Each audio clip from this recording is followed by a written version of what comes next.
कहानी की शुरुआत एकदम बवाल होती है जब दुनिया भर में अचानक से पोर्टल्स खुलने लगते हैं और उनमें से ऐसे खूंखार मॉन्स्टर्स बाहर आते हैं जो हर तरफ तबाही मचा देते हैं। फिर एंट्री होती है हमारे हंटर्स की। 7 हंटर्स ने मिलकर अपनी वीआईपी नोबल फैमिलीज बना ली, लेकिन अपना हीरो इन सबसे अलग था। वो बिना किसी भगवान या डिवाइन हेल्प के अपने ही दम पर टॉप पर पहुंच गया। मतलब बिना किसी गॉडफादर या नेपोटिज्म के अपना भाई ईस्ट का एक मिरेकल वॉरियर बन गया, जिसके साथ साए की तरह डरावने स्कल्स चलते थे। लेकिन भाई, ये दुनिया किसी की तरक्की कहाँ देख सकती है। वो नोबल फैमिलीज और ऊपर बैठे सितारे अपने ईगो में आ गए। उन्हें लगा कि ये अकेला बंदा उनके बनाए हुए सिस्टम के लिए बहुत बड़ा खतरा है। और फिर सीन शिफ्ट होता है एक पूरे शहर पर, जो आग की लपटों में ऐसे जल रहा था जैसे कोई असली नर्क हो। वहां कई वॉरियर्स पड़े थे जिन्हें सिर्फ इस इनविंसिबल हीरो को हराने के लिए भेजा गया था, लेकिन सब के सब धूल चाट रहे थे। तभी वहां एक फेमस मैजिक फैमिली अपनी बड़ी सी झंडी लेकर इस तबाही के बीच हीरो वाली ग्रैंड एंट्री मारती है। हमारा हीरो जमीन पर पड़ा था। उसके हाथ में एक टूटी हुई घड़ी थी। इस भयानक लड़ाई में वो बहुत बुरी तरह घायल हो गया था। उससे सांस तक नहीं ली जा रही थी और उसके चेहरे पर इस थका देने वाली बैटल का पूरा दर्द साफ दिख रहा था। जरा सोचो, उसका एक हाथ कट चुका था, वो घुटनों के बल बैठा था, लेकिन फिर भी उस वॉरियर की आंखों में अपने दुश्मन के लिए एक खूंखार और बिना पलक झपकाए देखने वाली हिम्मत थी। गुस्से से भरा हुआ वो जवान लड़का उस डेमिट्री नाम के बुढ़े मेज पर चिल्लाता है जिसने ये सारी तबाही मचाई थी। और वो दुश्मन, वो मलबे के ऊपर ऐसे एटीट्यूड में बैठा था जैसे किसी के बाप का राज हो और मजे से इस बर्बादी को देख रहा था। ये मेज असल में एक बहुत ही पावरफुल भगवान का अवतार था, और वो बड़ी बेशर्मी से इस निहत्थे जवान लड़के की बुरी किस्मत का मजाक उड़ा रहा था। हमारा हीरो धीरे से खांसता है और उससे पूछता है कि भाई, तुम लोग मुझे क्यों रास्ते से हटाना चाहते हो? क्या मेरी गलती ये है कि मेरे पास कोई भगवान नहीं है, या फिर ये कि मैंने तुम नोबल लोगों की चापलूसी करने से मना कर दिया? वो बुढ़ा जोर से हंसता है और कहता है कि दोनों बातें सच हैं। वो कहता है कि भगवान उन लोगों से सख्त नफरत करते हैं जो बिना उनकी दया के खुद अपने दम पर मजबूत बन जाते हैं। फिर वो बुढ़ा थोड़ा डरते हुए ये भी मानता है कि इस इमोर्टल किंग के पास इतनी पावर है जो उन सबको टक्कर दे सकती है, और यही बात उन सबको डराती है। हमारे हीरो को यह बहाना एकदम बकवास लगता है और वो उस जादूगर को घूरना जारी रखता है। लेकिन उसका दुश्मन समझाता है कि तुम्हारी ये अनडेड मैजिक दुनिया के रूल्स को तोड़ती है और नेचर के खिलाफ है। फिर वो मेज एक सुनहरी रोशनी के साथ चमकने लगता है और कहता है कि स्वर्ग ने भी इस शैडो वॉरियर को छोड़ दिया है। हमारा हीरो उस बुढ़े को रोस्ट करते हुए उसका मजाक उड़ाता है कि तुम तो खुद भगवान की पावर के पीछे छुपने वाले डरपोक हो, और उसे वार्निंग देता है कि वो इतनी देर से जो चुप था ना, उसके पीछे एक बहुत बड़ा रीजन था। उसी वक्त वो अपना हाथ उठाता है और उसके उस घायल शरीर से एक बहुत ही खतरनाक और भयानक डार्क एनर्जी निकलने लगती है। जमीन पर बिखरी हुई अनगिनत हड्डियां कांपने लगती हैं और उसी डरावनी पर्पल ऑरा के साथ चमकने लगती हैं। वहां डार्क मैजिक का एक भयानक तूफान आ जाता है जो साफ दिखा रहा था कि इस हंटर के पास अभी भी कुछ तगड़े ट्रिक्स बाकी हैं। फिर वो अपनी एक सीक्रेट टेक्निक यूज करता है और उस दुश्मन के चारों तरफ डोमेन ऑफ डेस्पेयर बना देता है। उस बुढ़े को तुरंत समझ आ जाता है कि ये एबिलिटी तो आत्माओं को सोख लेती है, क्योंकि वहां कंकालों की एक पूरी आर्मी खड़ी होने लगती है। उसकी इस बची हुई ताकत से इंप्रेस होकर वो बुढ़ा भी तय करता है कि अब वो अपना सबसे खतरनाक और डिस्ट्रक्टिव स्पेल यूज करेगा। वो जादूगर अपने भगवान की एक बहुत बड़ी आंख को बुलाता है और सीधे एक गोल्डन बीम फायर कर देता है। हमारा हीरो ऊपर देखता है। वो भी थोड़ा हैरान था कि ये कैसी अजीब और बेतुकी पावर है जो सीधा उसका नामो निशान मिटाने आ रही है। उसे तुरंत समझ आ जाता है कि अगर उसका शैडो बैरियर इस अटैक को नहीं रोक पाया तो उसका खेल यहीं खत्म हो जाएगा। रेड लाइट का एक बहुत बड़ा गोला एक भयानक और डिस्ट्रक्टिव एनर्जी के साथ फटता है, और उसी के साथ पावर की एक बीएम बिना किसी झिझक के फुल स्पीड में उस हंटर की तरफ बढ़ती है। लेकिन भाई, जो पल उसका आखिरी लग रहा था उसमें भी हमारा हीरो मुस्कुराता है और अपनी आखिरी कोशिश पर सब कुछ दांव पर लगाने का फैसला करता है। वो बुढ़ा मेज एकदम शॉक में था। उसे समझ नहीं आ रहा था कि मौत सामने है और ये बंदा हंस क्यों रहा है। तभी हमारा हीरो वो गोल्डन पॉकेट वॉच दिखाता है जो उसने अपने हाथ में पकड़ रखी थी। वो उस आर्टिफैक्ट को उस अटैक की तरफ पॉइंट करता है और कहता है कि ये आइटम टाइम के साथ छेड़छाड़ कर सकता है। तभी एक मैसेज आता है कि ये ऑब्जेक्ट अब पास्ट में वापस जाएगा क्योंकि सारी रिक्वायरमेंट्स पूरी हो चुकी हैं। और फिर एक बहुत ही तेज गोल्डन लाइट फटती है, क्योंकि उस वॉरियर के लिए वक्त अब उल्टा घूमने लगा था। वो कहता है कि भाई, मेरे पास भले ही कोई डिवाइन पावर नहीं थी, लेकिन तुम्हारा ही हथियार तुम्हारे खिलाफ यूज करना मुझे अच्छे से आता है। वो हंटर उस घड़ी का यूज करके उस मेज के अटैक को अपने अंदर सोख लेता है, और वो बुढ़ा बस फटी आंखों से ये सब देखता रह जाता है। डेमिट्री एकदम बौखला जाता है और जोर से चिल्लाने लगता है कि भाई ये इमोर्टल किंग आखिर कर क्या रहा है। अपना हीरो भी एकदम स्माइल के साथ कहता है कि जिस डिवाइन पावर का तुझे इतना घमंड है ना, वही पावर मैं आज उधार ले रहा हूं। और जाते जाते पूरे कॉन्फिडेंस के साथ प्रॉमिस करता है कि अगली बार तुम नोबल फैमिलीज का तो मैं पूरा गेम ही बजा दूंगा। बस इतना बोलते ही उस घड़ी की सुइयां तेजी से उल्टी घूमने लगती हैं। एक बहुत ही तेज और चमकती हुई रोशनी आती है और अपने हंटर की चेतना को अपने साथ ले जाती है। जब वो रोशनी कम होती है और वो आंखें खोलता है तो सबसे पहले उसे एक बहुत ही सिंपल और मॉडर्न कमरे की छत दिखाई देती है। अपना हीरो एकदम झटके से बिस्तर पर उठता है। उसका पूरा शरीर कंफ्यूज था। उसे समझ नहीं आ रहा था कि ये क्या हो गया। उसका दिल इतनी जोर से धड़क रहा था कि पूछो मत। वो जल्दी से अपने सीने पर हाथ रखता है और इधर उधर देखता है, लेकिन फिर उसे कुछ जाना पहचाना सा लगता है। अरे, ये तो वही घर था जहां वो पहले रहता था। वही पुराना टीवी, वही फ्रिज, सब कुछ बिल्कुल वैसा ही था जैसा उसे याद था। बिस्तर पर बैठे बैठे वो उस घड़ी को देखता है और सोचता है कि क्या सच में उसका प्लान काम कर गया। उसके अंदर एकदम से गुस्सा भर जाता है और वो कसम खाता है कि उस बुढ़े डेमिट्री को तो वो इस सब की बहुत भारी कीमत चुकाने पर मजबूर कर देगा। तभी सामने एक ब्लू स्क्रीन आती है जो बताती है कि वो घड़ी अब टूट चुकी है और उसे दोबारा यूज नहीं किया जा सकता। कोई बात नहीं, अपना हंटर फिर भी मुस्कुराता है क्योंकि उसने जो इतना बड़ा रिस्क लिया था वो आखिरकार काम कर गया था। उसे याद आता है कि आज ही का तो वो दिन था जब लगभग 10 साल पहले यह सिस्टम इस दुनिया में आया था। जल्दी ही एक स्टेटस स्क्रीन उसके सामने आती है जिस पर उसका नाम और उसका लेवल 1 का बिगिनर स्टेटस लिखा था। सिस्टम उस जवान लड़के से 3 ऑप्शंस में से एक स्टार्टिंग क्लास चुनने को कहता है। वो देखता है कि शुरुआत में तो बस सबसे बेसिक क्लासेस ही अवेलेबल हैं। लेकिन इस बार अपना हीरो सोच लेता है कि वो कोई जल्दबाजी नहीं करेगा। इस बार चाहे कुछ भी हो जाए, उसे हर हाल में सरवाइव करना है। इसके बाद वो उठता है, अपनी जैकेट पहनता है और अपनी पुरानी नॉलेज का पूरा फायदा उठाने के लिए निकल पड़ता है।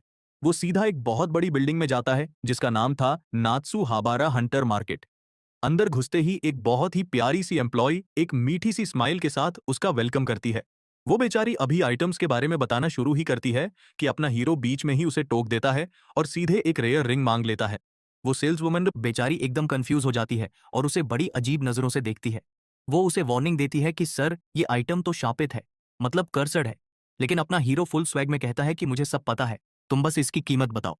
मार्केट से खरीदारी करने के बाद अपना हीरो वहां से निकल पड़ता है। वो बेचारी एम्प्लॉय पीछे से फिर भी पूछती रहती है कि इतने रिस्क के बाद भी क्या आप सच में इसे खरीदना चाहते हैं। जब वो डिब्बा खोलता है तो उसे पता था कि ऐसी करसट चीज की कीमत इतनी ज्यादा नहीं होनी चाहिए थी। एक ब्लू स्क्रीन पर रिंग ऑफ लेसर डार्कनेस की डिटेल्स और उसके उस भयानक श्राप के बारे में लिखा था। श्राप के बारे में सब कुछ जानते हुए भी वो उस अंगूठी को पहन लेता है क्योंकि भाई को पता था कि इस प्रॉब्लम को कैसे हैंडल करना है। अंगूठी पहनते ही एक डार्क ऑरा उसके चारों तरफ आ जाता है क्योंकि जो लोग इसके श्राप को झेल जाते हैं, ये आइटम उन्हें नेक्रोमेंसी की भयानक पावर दे देता है। एक बहुत ही खतरनाक और विलेन वाली स्माइल के साथ वो उस डार्क एनर्जी को अपने पूरे शरीर में महसूस करता है। अचानक से वो एक बहुत ही डार्क और उदास कर देने वाली जगह पर पहुंच जाता है जो एकदम किसी कभी ना खत्म होने वाले खालीपन जैसी थी। वहां वो पूरे कॉन्फिडेंस के साथ बिना किसी डर के उस अंगूठी के श्राप का सामना करता है। वो श्राप किसी और का नहीं, बल्कि उसके उसी सबसे बड़े दुश्मन उस बुढ़े मेज डेमेट्री का एक सुनहरा इल्यूजन था। हमारा हीरो उस बुढ़े की इस डरावनी शक्ल के सामने बिना डरे एकदम तान कर खड़ा रहता है। उस मेज का वो भूत फिर से उसका मजाक उड़ाते हुए कहता है कि आसमान के सितारों ने तुम्हें छोड़ दिया है। वो सुनहरा भूत अपने हाथ आगे बढ़ाता है ताकि वो हमारे हीरो के दिमाग पर अपनी पावर से एक जोरदार अटैक कर सके। वो दुश्मन बकवास करता है कि पास्ट में वापस आने के बाद भी तू मुझे कभी सच में हरा नहीं पाएगा। और इसी के साथ रोशनी का एक बहुत बड़ा अटैक उस जवान लड़के के हौसले को तोड़ने के लिए उस पर बरस पड़ता है। लेकिन अपना हीरो बस एक हल्की सी स्माइल देता है। वो बुढ़ा सोच रहा था कि इसका दिमाग खराब कर दूंगा, लेकिन सिस्टम उस अंगूठी के श्राप के इस मेंटल अटैक को वहीं ब्लॉक कर देता है। उसका वो अटैक हमारे हीरो की क्लियर माइंड नाम की एक पैसिव स्किल से टकराकर वापस लौट जाता है। तभी एक नया मैसेज फ्लैश होता है कि भाई ने अंगूठी का वो खतरनाक टेस्ट एकदम मक्खन की तरह पास कर लिया है। इस शानदार जीत के साथ ही उसके आसपास का वो डरावना और अंधेरा नजारा कांच की तरह टूटने लगता है और सब कुछ गायब हो जाता है।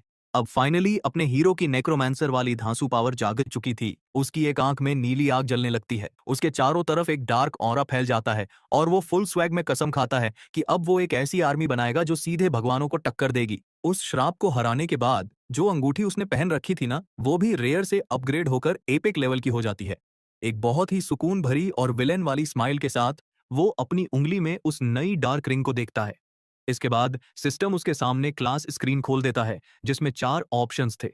बिना ज्यादा सोचे वो नेक्रोमांसर वाले ऑप्शन पर टैप करता है, वही क्लास जो सीधे आत्माओं से पावर खींचती है। बस फिर क्या था, एक पर्पल कलर का ऑरा उसे घेर लेता है और उसके सामने उस क्लास का सिंबल चमकने लगता है। अपने हंटर को गाइड ऑफ द डिपार्टेड नाम की एक पैसिव एबिलिटी भी मिल जाती है जो आगे चलकर उसके बहुत काम आने वाली थी। अपनी इस नई पावर से खुश होकर वो खुद से कहता है कि चलो भाई, शुरुआत तो एकदम कड़क हुई है। लेकिन जब वो अपनी स्किल स्क्रीन देखता है तो उसे रियलाइज होता है कि अभी उसके पास सिर्फ 2 ही स्किल्स हैं। पहली मरे हुए लोगों को जिंदा करने की और दूसरी हड्डियों को अपने इशारों पर नचाने की। अपना हीरो समझदार था। वो सोचता है कि भले ही उसके पास फ्यूचर की सारी नॉलेज है, लेकिन अभी वो कोई बहुत तगड़ी स्किल यूज नहीं कर सकता। उसे पता था कि अगर वो सिस्टम के बनाए रूल्स के हिसाब से चला तो वो कभी अपनी मैक्सिमम पावर तक नहीं पहुंच पाएगा। इतनी जल्दी नेक्रोमांसर बनना अच्छी बात थी, लेकिन उस बुढ़े डेमेट्री को धूल चटाने के लिए सिर्फ इतना काफी नहीं था। उसे किसी बहुत ही प्राचीन और पावरफुल कॉन्स्टेलेशन की पावर चाहिए थी। दिमाग में एक पूरा मास्टर प्लान सेट करके अपना जवान हीरो एक प्लेन पकड़ता है और एक बहुत ही दूर वाले आइलैंड की तरफ निकल पड़ता है। उसकी मंजिल थी समय के महान देवता क्रोनस का वो फेमस और प्राचीन मंदिर।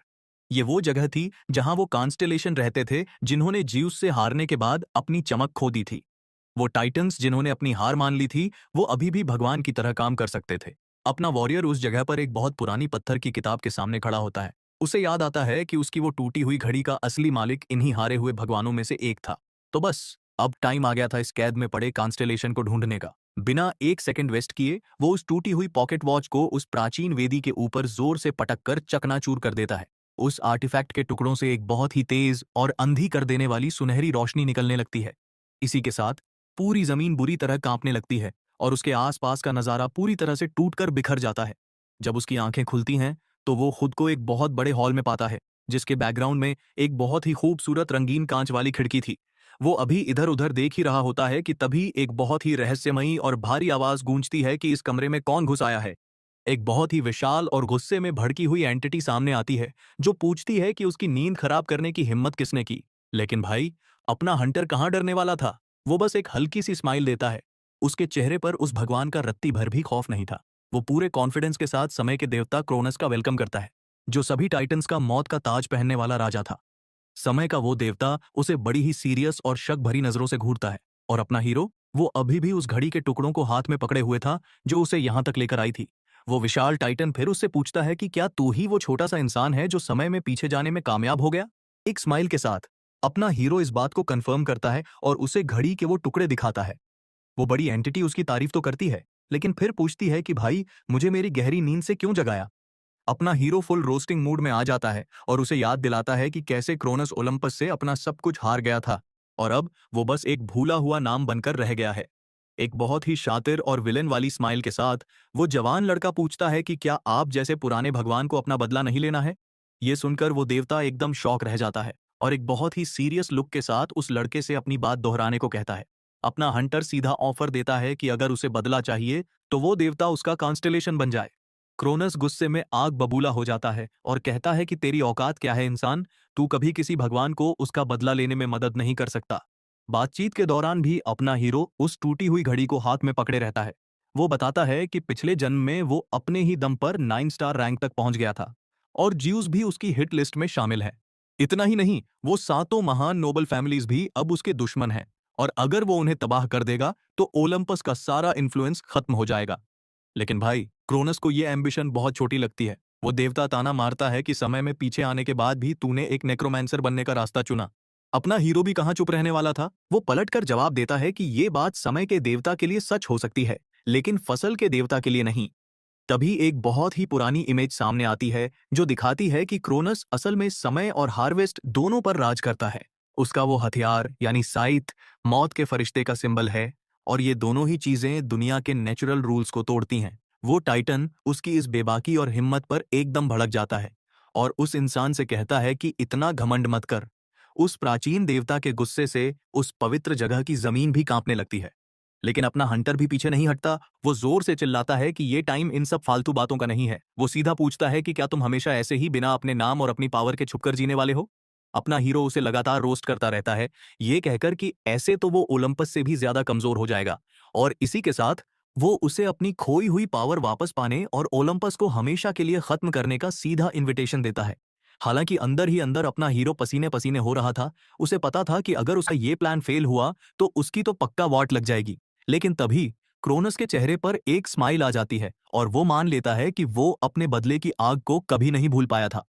वो देवता फिर फैसला करता है कि वो इस लड़के का टेस्ट लेगा, ये देखने के लिए कि क्या सच में इसके अंदर वो पावर है जो उसे उसका बदला दिला सके। अब किसी इंसान के अंदर भगवान वाली डिवाइन नेचर डालना कोई बच्चों का खेल तो है नहीं। इस प्रोसेस में उस जवान लड़के को बहुत ही भयानक और तड़पा देने वाले दर्द से गुजरना पड़ेगा। अगर वो इस तड़प को सह गया तो क्रोनस प्रॉमिस करता है कि वो उसका कॉन्स्टेलेशन बन जाएगा। अपना हीरो एकदम शॉक में आ जाता है जब उसे पता चलता है कि भाई ये खतरनाक टेस्ट तो अभी इसी वक्त शुरू होने वाला है। तभी क्रोनस अपना हाथ आगे बढ़ाता है और उसे अपना नया सेंट यानी अपना प्रतिनिधि बना देता है। अपना हंटर तो ये सुनकर एकदम सन्न रह जाता है। उसके मुंह से एक शब्द नहीं निकलता कि भाई मैं सीधा एक भगवान का सेंट बन गया। तभी एक बहुत ही शानदार सुनहरी रोशनी उस जवान लड़के के शरीर को घेर लेती है, क्योंकि उसे उस कॉन्स्टेलेशन की पवित्र पावर मिल रही थी। लेकिन यहाँ एक बहुत बड़ा पंगा हो जाता है। उसके अंदर पहले से मौजूद डार्कनेस की पावर और ये नई पवित्र एनर्जी दोनों आपस में ही भिड़ने लगती हैं।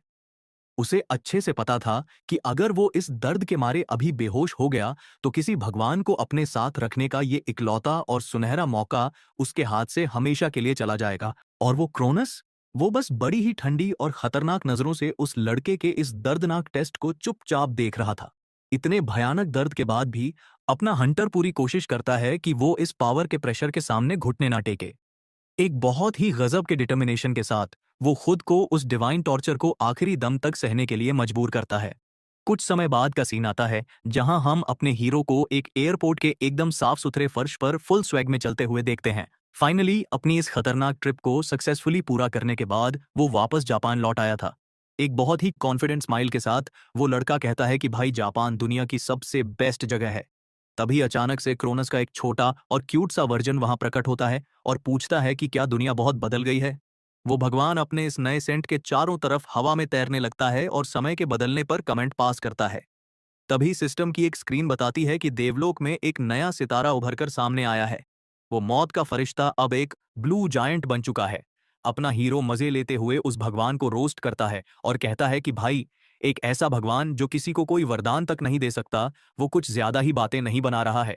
वो सोचता है कि भले ही इस देवता के पास अब ना कोई पावर है और ना ही कोई भक्त, लेकिन फिर भी ये बंदा इस बात को लेकर काफी खुश लग रहा है।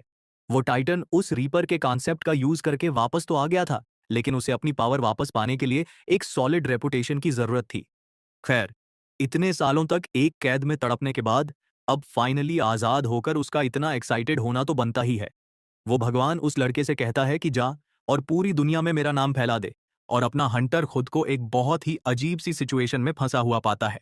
वो सोचता है कि सेंट वाली क्लास सबसे ज्यादा पावरफुल होती है और क्रोनस ने उसे एक प्रीस्ट बना दिया था।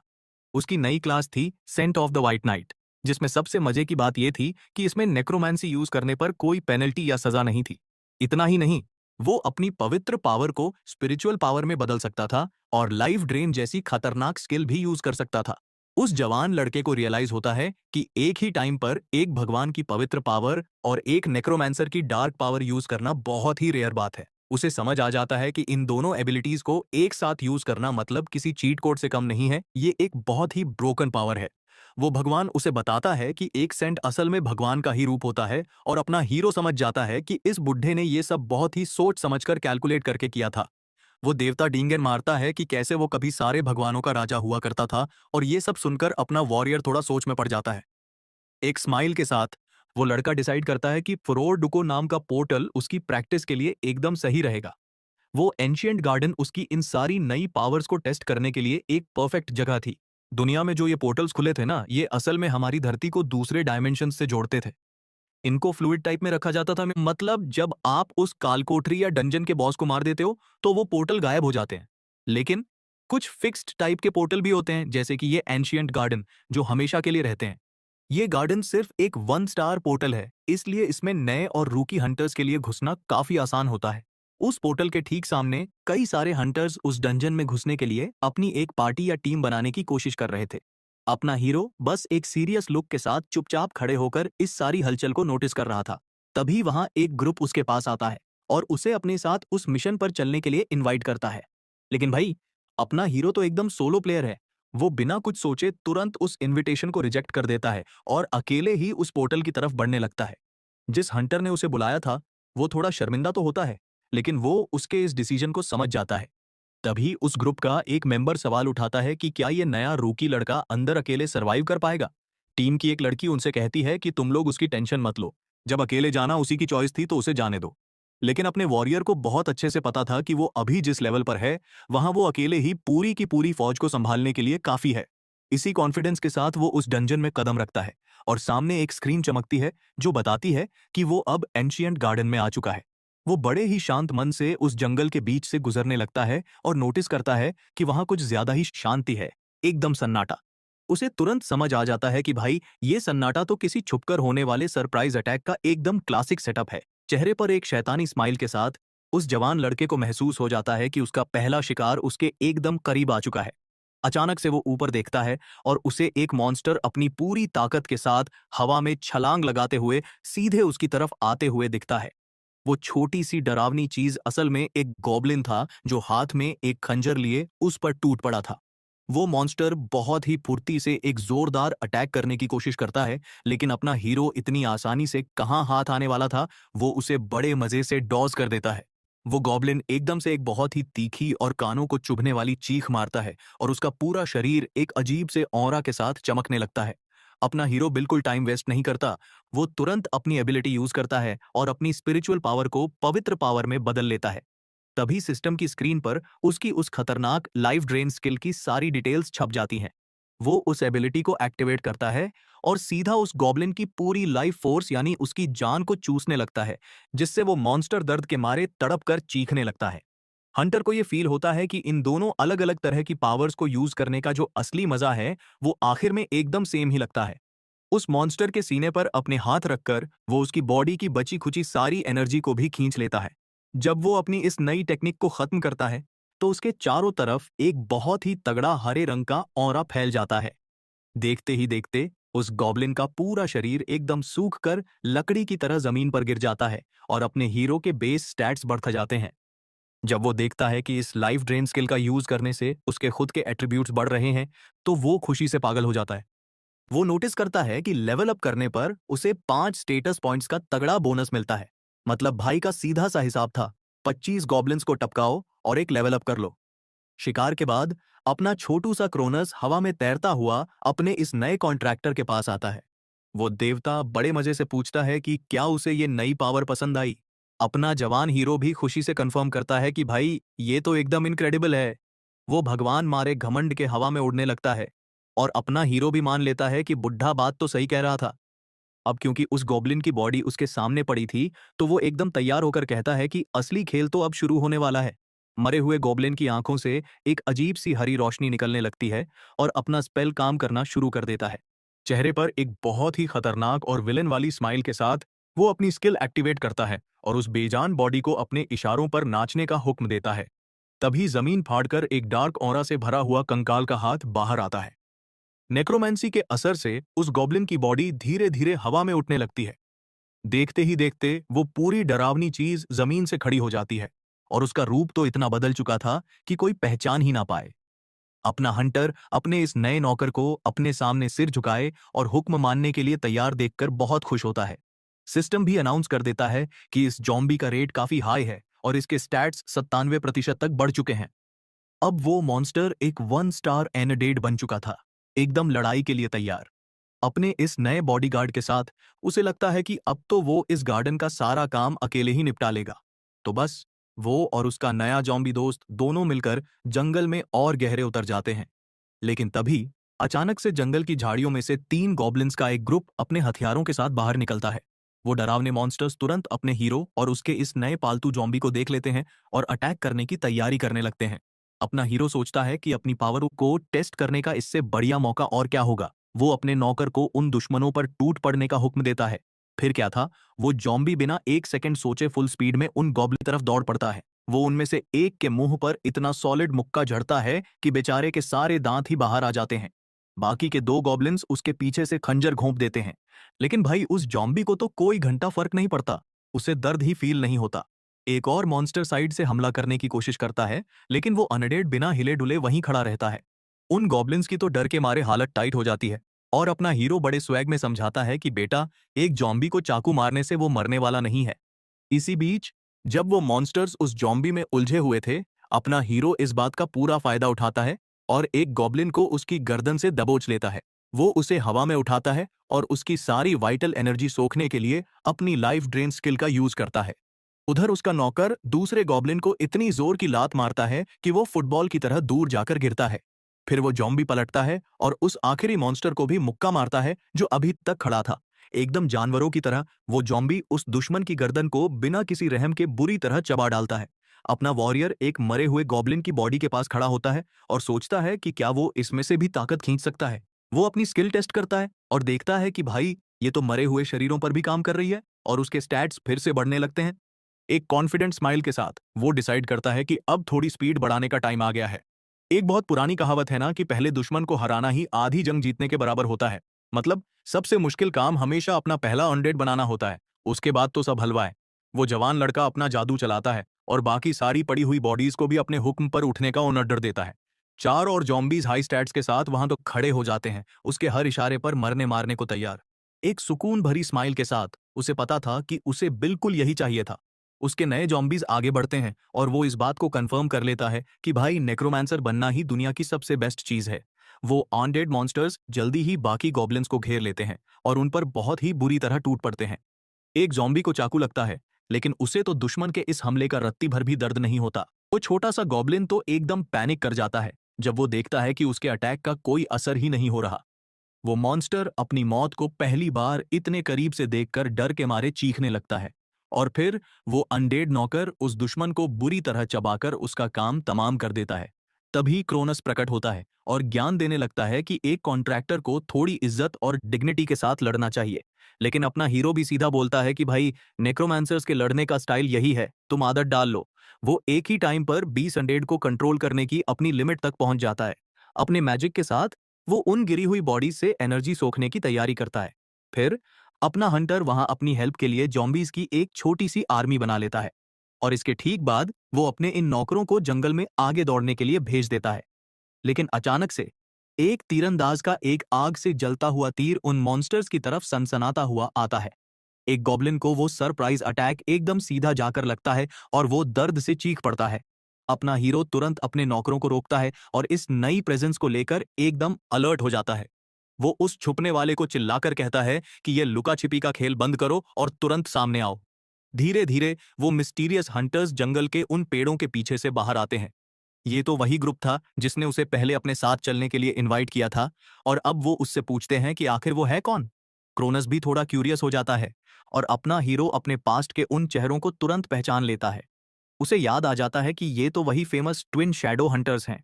उसे याद आता है कि समय में पीछे आने से पहले यही वो लोग थे जिन्होंने उसे मारने की कोशिश की थी। उस लड़की का नाम था यूका रेंडो, जो एक बहुत ही टैलेंटेड और खतरनाक आर्चर थी, और उसके भाई का नाम था यूमा रेंडो, जो एक बहुत ही ताकतवर वॉरियर था।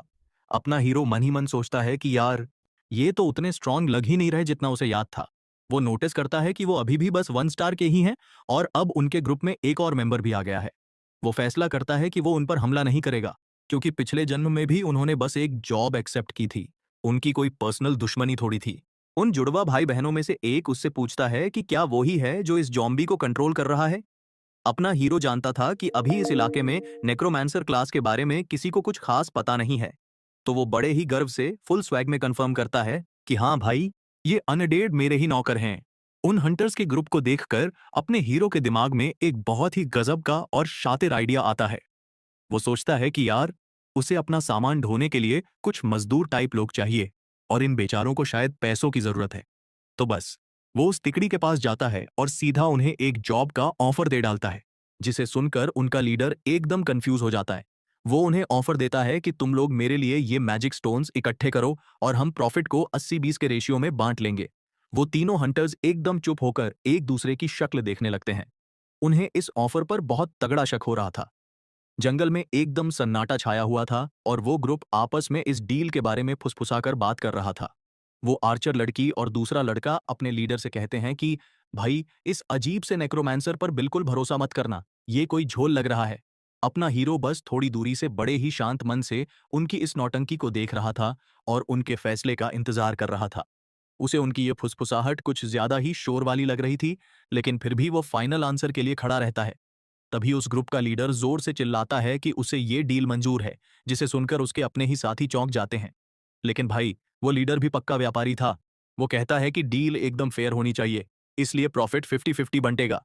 अपना हंटर फाइनली 70-30 का लास्ट ऑफर देता है और वो लीडर बेमन से उस बात को मान लेता है। टीम का वो दूसरा लड़का थोड़ा डरते हुए पूछता है कि क्या सेनापाई, आप सच में श्योर हैं कि ये कोई अच्छा आइडिया है? तो लीडर समझाता है कि भाई देख, अगर ये बंदा हमें मारना चाहता तो हम अब तक जमीन पर बिना जान के पड़े होते। उसे पूरा यकीन था कि इस अजीब से लड़के के पीछे पीछे चलकर वो लोग अपने नॉर्मल दिनों से कहीं ज्यादा पैसा छापने वाले हैं। शिकार करते करते काफी टाइम बीत जाता है और उन बेचारों की तो हालत ही खराब हो जाती है। टीम का एक लड़का तो पूरी तरह से थक कर चूर हो जाता है और जमीन पर गिरकर गिड़गिड़ाने लगता है कि भाई थोड़ा ब्रेक दे दो, अब मुझसे और पत्थर इकट्ठे नहीं होंगे। वो आर्चर लड़की भी एक पेड़ के सहारे बैठ जाती है और कहती है कि भाई मेरी भी पूरी बैटरी डाउन हो चुकी है। ग्रुप का लीडर उन पत्थरों के पहाड़ को देखता है जो उन्होंने इतनी मेहनत से जमा किए थे। उसे तो शुरू से ही पता था कि ये हंटर कोई आम इंसान नहीं है। ये हंटिंग तो उनकी सोच से भी कहीं ज्यादा खतरनाक और बड़ी थी, क्योंकि उस अकेले नेक्रोमैंसर ने पूरे इलाके को साफ कर दिया था। अपना हीरो मरे हुए मॉन्स्टर्स की और बॉडीज की तरफ इशारा करके कहता है कि भाई वहां भी बहुत प्रॉफिट पड़ा है, जाओ उठा लाओ। वो बेचारा थका हुआ लीडर एकदम रोने वाली शक्ल बनाकर पूछता है कि क्या हम बस थोड़ा सा ब्रेक नहीं ले सकते? लेकिन भाई की हंटिंग तो नॉनस्टॉप चालू थी। उसके जॉम्बीज बिना किसी रहम के एक और गॉब्लिन को बुरी तरह से कूट देते हैं। वो फिर से एक और बॉडी की तरफ इशारा करता है और उन्हें वहां जाकर सामान कलेक्ट करने को कहता है। एक बहुत ही मजे लेने वाली स्माइल के साथ वो उनसे कहता है कि अरे कोई जल्दी नहीं है, आराम से करो। जिसे सुनकर वो बेचारे हंटर्स एकदम स्पीचलेस हो जाते हैं। उन तीनों को अब तक 100% यकीन हो चुका था कि ये बंदा कोई नॉर्मल इंसान तो बिल्कुल नहीं है, पक्का कोई मशीन है। कुछ देर बाद अपना जवान लड़का कहता है कि चलो, लगता है हमने ये पूरा एरिया एकदम साफ कर दिया है। ये मिशन पूरा होने के बाद वो डिसाइड करता है कि चलो अपने करंट स्टैट्स देख लिए जाएं। एक स्क्रीन सामने आती है जो दिखाती है कि इस शिकार के बाद उसके सारे एट्रीब्यूट्स बहुत ही गजब तरीके से बढ़ चुके हैं। वो एकदम सेटिस्फाइड फील करता है क्योंकि सिर्फ 3 घंटे के अंदर उसके स्टैट्स 212 पॉइंट बढ़ गए थे। अब क्योंकि उसका लेवल भी बढ़ चुका था, तो अपना हीरो जंगल में और भी गहरे इलाके की तरफ निकल पड़ता है। अब टाइम आ गया था इस डंजन के बॉस को ढूंढने का और इस खेल को हमेशा के लिए खत्म करने का। लेकिन थोड़ी ही दूर जाने पर उसके रास्ते में कुछ बहुत ही तगड़े गॉब्लिन्स का एक ग्रुप आ जाता है, जिनके साथ उनका एक शमन यानी एक तरह का जादूगर भी था। उन मॉन्स्टर्स का वो लीडर बहुत ही घमंड में कहता है कि फाइनली एक बेवकूफ इंसान मेरे इलाके में आ ही गया। अपना हीरो भी कहाँ चुप रहने वाला था, वो उसे फुल रोस्ट करते हुए हंसता है और कहता है कि वाह रे इडियट गॉब्लिन, तू खुद को इस जगह का राजा समझ रहा है क्या? वो फीमेल हंटर पीछे से उसे वार्निंग देती है कि भाई वो साउथ का चीफ है, उसे गुस्सा दिलाना कोई समझदारी नहीं है। लेकिन वो मॉन्स्टर अपनी चमकती हुई आंखों के साथ अपने नौकरों को ऑर्डर देता है कि इस इंसान को मेरे सामने घुटनों पर लाओ। गॉब्लिन्स की वो पूरी फौज अपनी पूरी ताकत के साथ आगे बढ़ती है और वो चीफ उन्हें अपने हीरो को कच्चा चबा जाने का हुक्म देता है। लेकिन अपना जवान लड़का एकदम शांत खड़ा रहता है, क्योंकि उसकी जॉम्बी आर्मी फुल एक्शन के लिए एकदम तैयार थी। उसका एक अनडेड नौकर आगे बढ़कर अटैक करता है, लेकिन वो दुश्मन के एक सरप्राइज अटैक का शिकार हो जाता है। वो मॉन्स्टर बहुत ही फुर्ती और सटीक तरीके से उस जॉम्बी के अंदर अपना हथियार घोंप देता है। वो वार इतना जोरदार था कि वो उस नौकर के शरीर के आर पार हो जाता है और वो बेजान होकर जमीन पर गिर पड़ता है। सिस्टम तुरंत अनाउंस करता है कि उसके एक्टिव फैमिलियर्स यानी नौकरों की गिनती घटकर 19 हो गई है। लेकिन अपने नेक्रोमांसर के चेहरे पर एक बहुत ही ठंडी और खतरनाक लुक थी। वो बस उसी मरे हुए गॉब्लिन की बॉडी को अपना हुक्म मानने का आदेश देता है। और देखते ही देखते जो गॉब्लिन अभी अभी मारा गया था, उसके अंदर से एक कंकाल का हाथ बाहर निकलता है। वो नया जॉम्बी वहां खड़ा हो जाता है और उसके नौकरों की गिनती फिर से 20 हो जाती है। वो नया बना हुआ अनडेड फिर बिना कुछ सोचे अपने ही पुराने साथियों पर अटैक कर देता है। बिना किसी झिझक के वो एक बहुत ही खूंखार तरीके से दूसरे गॉब्लिन की गर्दन को चबा डालता है। वो तीनों हंटर्स एकदम शॉक में थे कि कैसे ये बंदा मरे हुए शरीरों को तुरंत अपना गुलाम बना लेता है। उधर वो शमन जादूगर अपना जादू यूज करने की तैयारी करता है और अपनी कमर से एक आइटम निकालता है। वो खोपड़ी वाला एक डंडा हवा में उठाता है और एक बहुत ही पावरफुल स्पेल पढ़ना शुरू कर देता है। फिर वो मॉन्स्टर उस डंडे को जमीन पर जोर से पटकता है और वहां एक टोटेम ऑफ करेज बन जाता है जो उन गॉब्लिन्स के अंदर हिम्मत भर देता है। वो मॉन्स्टर्स पहले से ज्यादा मजबूत हो जाते हैं और उनकी आंखें एक लाल रंग की पावर से चमकने लगती हैं। वो चीफ घमंड में डींगे हाँकता है कि उसका ये टोटेम दुश्मनों को कमजोर कर देता है और उसके साथियों को ताकतवर बना देता है। लेकिन अगले ही पल अपने हीरो का एक जॉम्बी आकर उस टोटेम को ऐसे तोड़ देता है जैसे वो कोई खिलौना हो, और अपना हीरो मजे लेते हुए पूछता है कि भाई वो जमीन पर क्या फालतू सी चीज पड़ी थी। वो मॉन्स्टर एकदम शॉक में पीछे मुड़कर देखता है। उसे अपनी आंखों पर यकीन ही नहीं हो रहा था कि अभी क्या हुआ। वो गुस्से से पागल होकर चिल्लाता है कि एक मामूली से इंसान की इतनी हिम्मत कि उसने मेरा पवित्र टोटेम तोड़ दिया। और ठीक उसी वक्त अपने हंटर के जॉम्बीज वहां जमीन पर कई सारे वैसे ही डंडे गाड़ देते हैं। उनमें से एक जॉम्बी तो उस डंडे का यूज करके दूसरे गोब्लिन पर बहुत ही जोरदार अटैक कर देता है। फिर हीरो का एक जॉम्बी उसी हड्डियों वाले डंडे से दूसरे मॉन्स्टर का अटैक बड़े मजे से ब्लॉक कर लेता है। वो मॉन्स्टर एकदम हैरान रह जाता है क्योंकि उसने सपने में भी नहीं सोचा था कि उसका वार कोई ऐसे रोक लेगा। चेहरे पर एक बहुत ही शातिर और रोस्टिंग वाली स्माइल के साथ अपना हीरो उस शमन का मजाक उड़ाते हुए पूछता है कि क्या हुआ भाई, फ्रस्ट्रेट हो गया क्या? गॉब्लिन चीफ गुस्से से एकदम पागल हो जाता है और अपनी हड्डियों वाले डंडे को और कस के पकड़ लेता है। फिर वो अपना कर्स ऑफ मैडनेस यानी पागलपन का श्राप एक्टिवेट कर देता है और पूरे इलाके में एक खतरनाक लाल रंग का ऑरा फैल जाता है। इस स्पेल का असर उन तीनों बेचारे हंटर्स पर भी होता है और उनके सिर में भयंकर दर्द होने लगता है। इसके साथ ही गॉब्लिन्स को एक तगड़ा बूस्ट मिलता है और उनके स्टैट्स सीधे 50 पॉइंट बढ़ जाते हैं। अब ये ताकतवर मॉन्स्टर्स अपने हीरो के जॉम्बीज पर बहुत ही बुरी तरह टूट पड़ते हैं और उनमें से एक तो तुरंत ही ढेर हो जाता है। गॉब्लिन्स की वो फौज लगातार हमले करती रहती है और अपने हीरो के नौकरों की गिनती कम होने लगती है। देखते ही देखते उस जवान लड़के की आर्मी में सिर्फ 10 जॉम्बीज बचते हैं। जल्दी ही जमीन अनडेड बॉडीज से भर जाती है और उसके पास सिर्फ 8 नौकर बाकी रह जाते हैं। अपना हीरो तुरंत समझ जाता है कि वो डंडा ही इस गॉब्लिन चीफ का सबसे बड़ा ट्रम्प कार्ड है। वो शमन घमंड में चिल्लाता है कि उसका ये डंडा गॉब्लिन्स के गुस्से और नफरत से बना है। लेकिन अपना चालाक हीरो एक बहुत ही इंपॉर्टेंट बात नोटिस करता है और समझ जाता है कि ये हथियार असल में हड्डियों से बना हुआ है। एक स्माइल के साथ उसे समझ आ जाता है कि अब तो जीत पक्की है। वो गेम पलटने के लिए अपनी बोन कंट्रोल एबिलिटी एक्टिवेट कर देता है।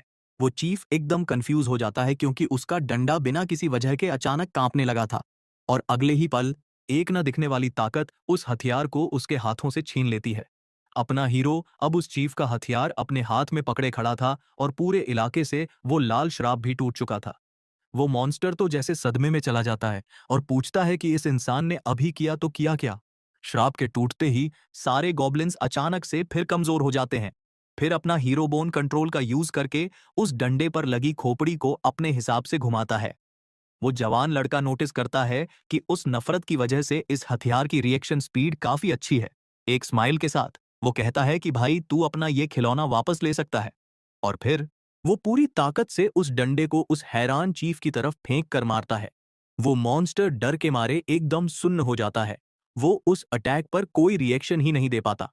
वो डंडा एक बहुत ही भयानक फोर्स के साथ सीधे उस गोब्लिन चीफ के सीने के आर पार हो जाता है। वो मॉन्स्टर नीचे देखता है और उसे अपने ही हथियार की खोपड़ी अपने सीने के अंदर फंसी हुई दिखती है।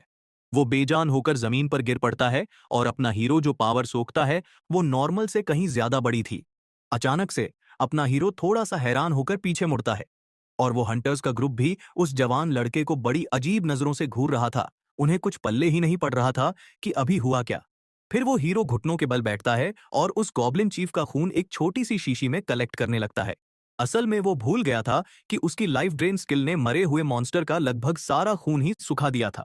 इसके बाद वो सफाई का सारा काम उस तिकड़ी पर छोड़ देता है और उनका लीडर थोड़ा झिझकते हुए हाँ कर देता है।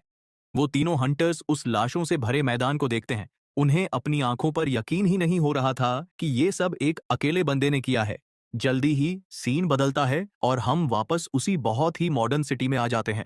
उस जवान लड़के का पैर फाइनली उस चमकते हुए नीले पोर्टल से बाहर आता है। डंजन का अपना मिशन पूरा करने के बाद वो अब असली दुनिया में वापस आ चुका था। वो तीनों हंटर्स भी उसके पीछे पीछे बाहर आते हैं। वो एकदम थके हुए लग रहे थे और उनके पीठ पर एक बहुत ही बड़ा और भारी बैकपैक था।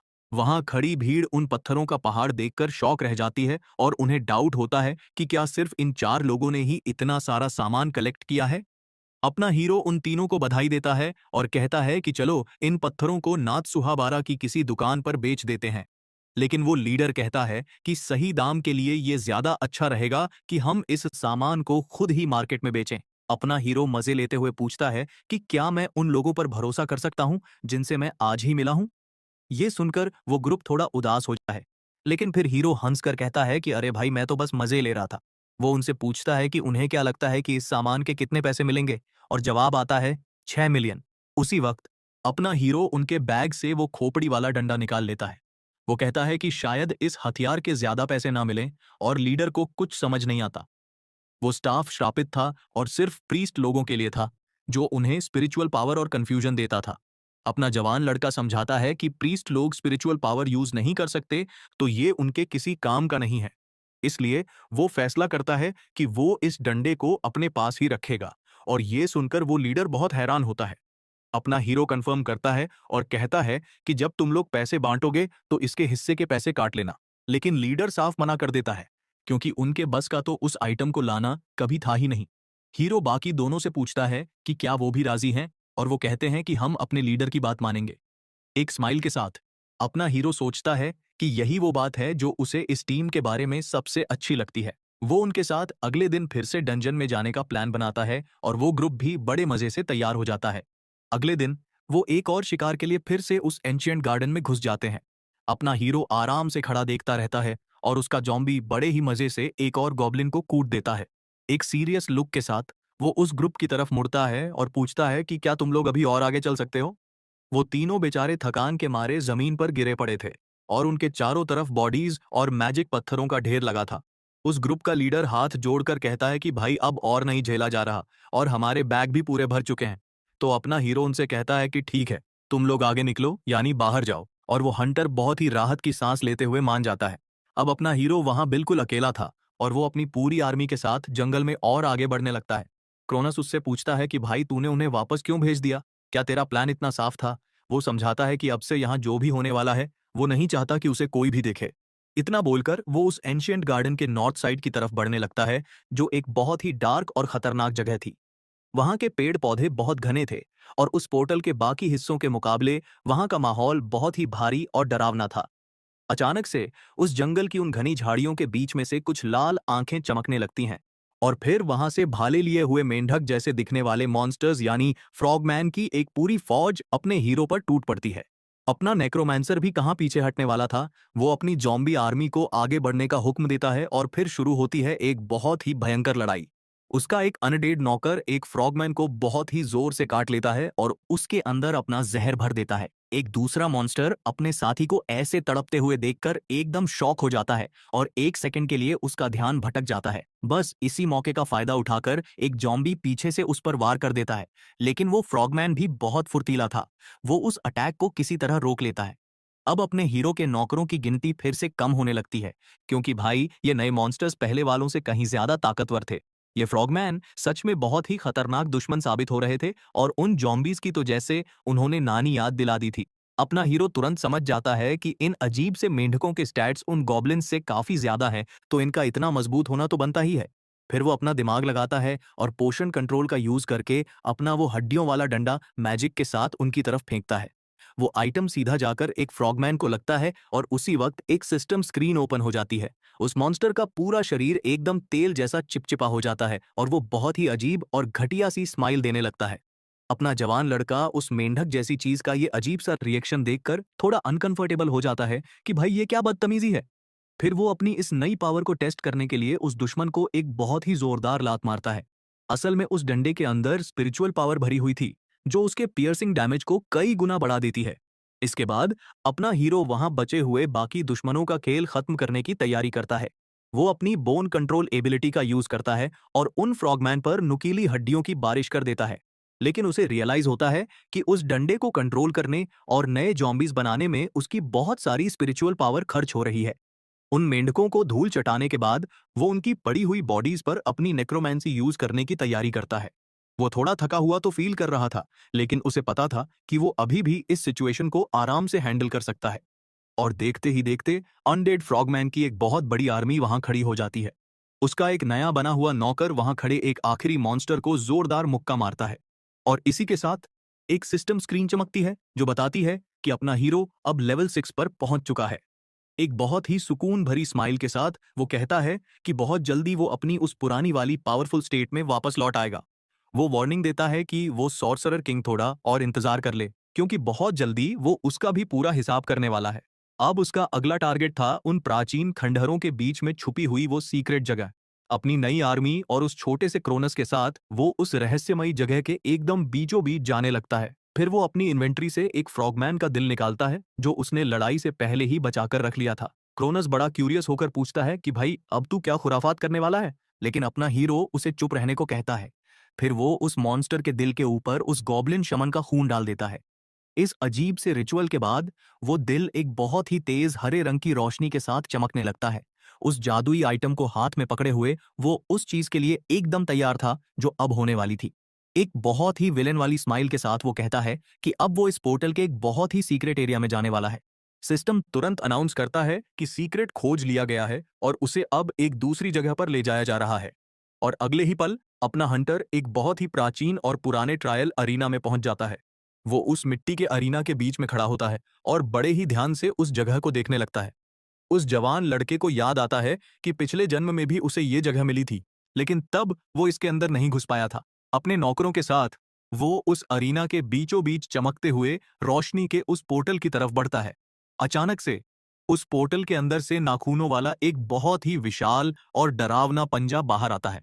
अपना हीरो थोड़ा सा शॉक हो जाता है कि भाई ये पोर्टल के अंदर से कौन सी नई मुसीबत बाहर आ रही है।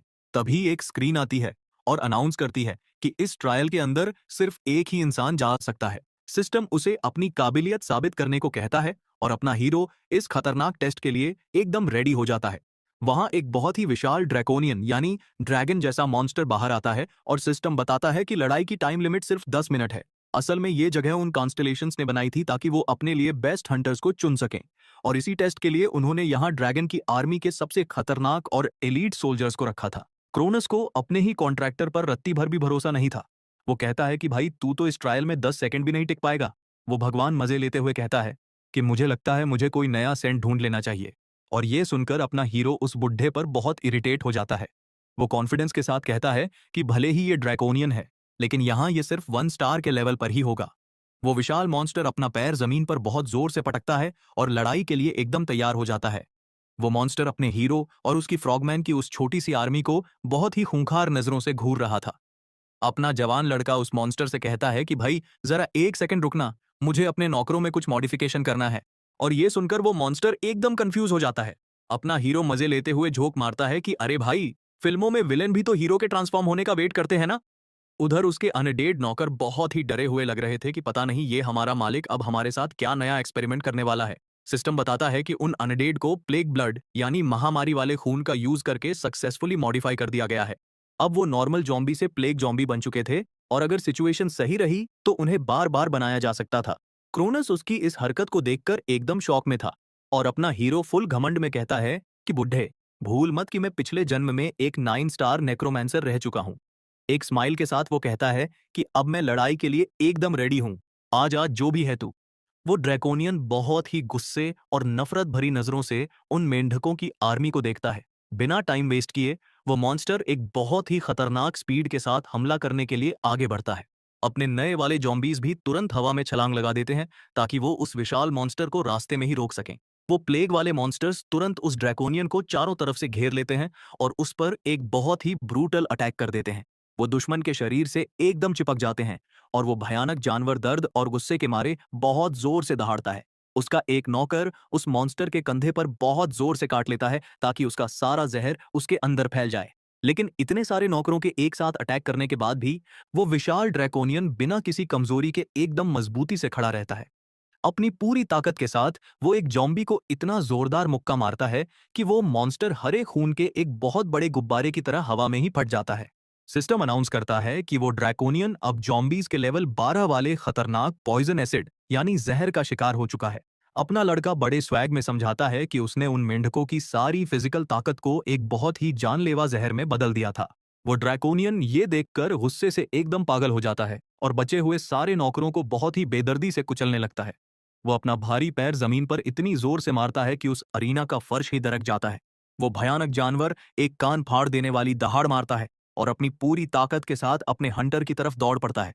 अपना हीरो भी उस मॉन्स्टर की इस ढीठपन की तारीफ करता है और अपने डंडे के अंदर अपनी स्पिरिचुअल पावर डाल देता है। इस पावर से वो ड्रैकोनियन के उस जानलेवा अटैक से बचने के लिए अपने चारों तरफ एक एनर्जी शील्ड बना लेता है। वो नोटिस करता है कि भाई इतना भयंकर जहर फैलने के बाद भी इस दुश्मन की ताकत अभी भी किसी पागल हाथी जितनी है। अगले ही पल वो शील्ड कांच की तरह टूट जाती है और अपना लड़का उस जोरदार झटके से हवा में उड़ता हुआ बहुत दूर जाकर गिरता है। अपनी जीत की खुशी में दहाड़ते हुए वो मॉन्स्टर अपने हंटर को मौत के घाट उतारने की तैयारी करता है। लेकिन भाई अपना हीरो तो असली मास्टरमाइंड है। वो तुरंत अपनी बोन कंट्रोल एबिलिटी एक्टिवेट करता है और उस डंडे की खोपड़ी एक खतरनाक पावर से चमकने लगती है। वो डंडा हवा को चीरते हुए फुल स्पीड में जाता है और सीधा उस मॉन्स्टर के शरीर को साइड से चीर डालता है। वो विशाल जानवर दर्द के मारे बुरी तरह चीख पड़ता है क्योंकि उसे इस सरप्राइज अटैक की बिल्कुल भी उम्मीद नहीं थी। इसी बात का फायदा उठाते हुए अपना लड़का अपने बचे हुए सारे जॉम्बीज को एक साथ उस पर टूट पड़ने का हुक्म देता है। वो नौकर भी एकदम भूखे भेड़ियों की तरह उस ड्रैकोनियन के शरीर को जगह जगह से काटने लगते हैं जो पहले ही घायल था और जिसका ध्यान भटका हुआ था।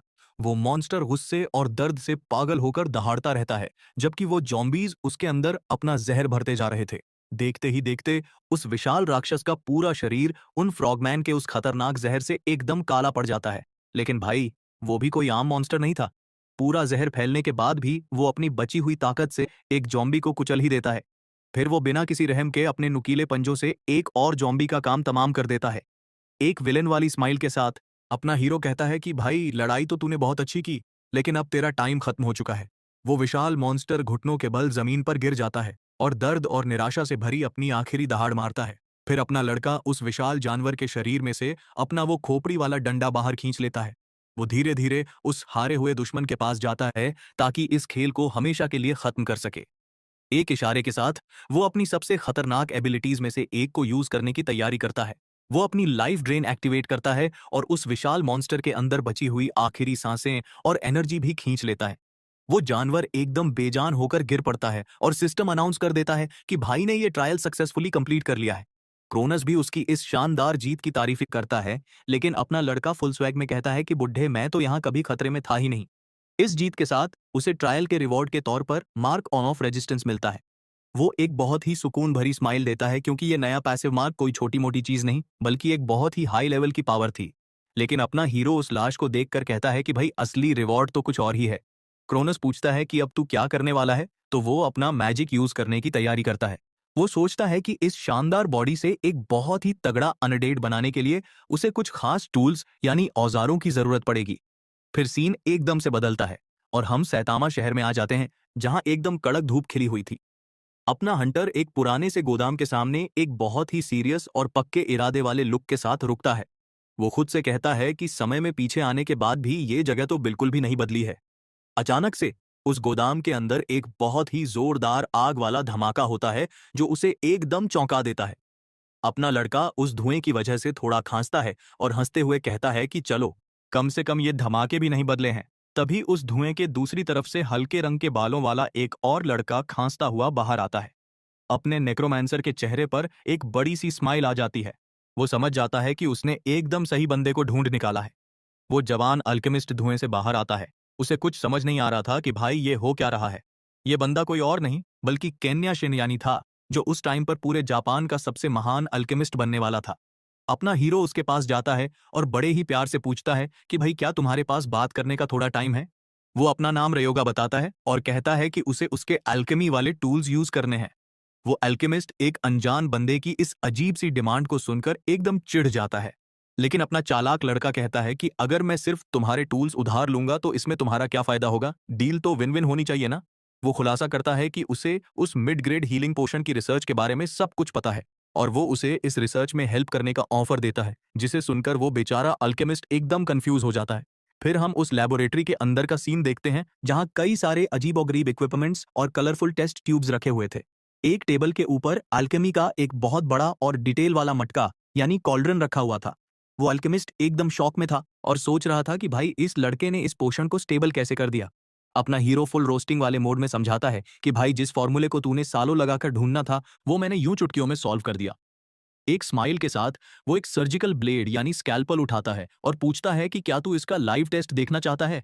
बिना एक सेकंड सोचे अपना लड़का उस तेज धार वाले ब्लेड से अपने ही हाथ पर एक गहरा कट मार लेता है और तुरंत बाद वो उस पोषण का लाल रंग का लिक्विड अपने उस घाव पर डाल देता है। देखते ही देखते वो घाव एकदम जादू की तरह भर जाता है और वो अपना बिल्कुल ठीक हो चुका हाथ उसे बड़े ही घमंड के साथ दिखाता है। एक स्माइल के साथ खड़ा वो अल्केमिस्ट उस पोषण की इतनी भयानक पावर को देखकर एकदम शॉक और हैरान रह जाता है। वो पूछता है कि क्या इसने सच में काम किया और उस जादुई रिजल्ट की बहुत तारीफ करता है। वो जवान साइंटिस्ट उस टेस्ट ट्यूब को और अच्छे से एनालाइज करने के लिए पकड़ने की कोशिश करता है, लेकिन अपना नेक्रोमैंसर बड़े ही मजे लेते हुए उस आइटम को पीछे खींच लेता है। वो एक शैतानी स्माइल के साथ पूछता है कि क्या भाई फॉर्मूला जानने की बड़ी खुजली हो रही है ना। वो तुरंत हाँ में सिर हिलाता है।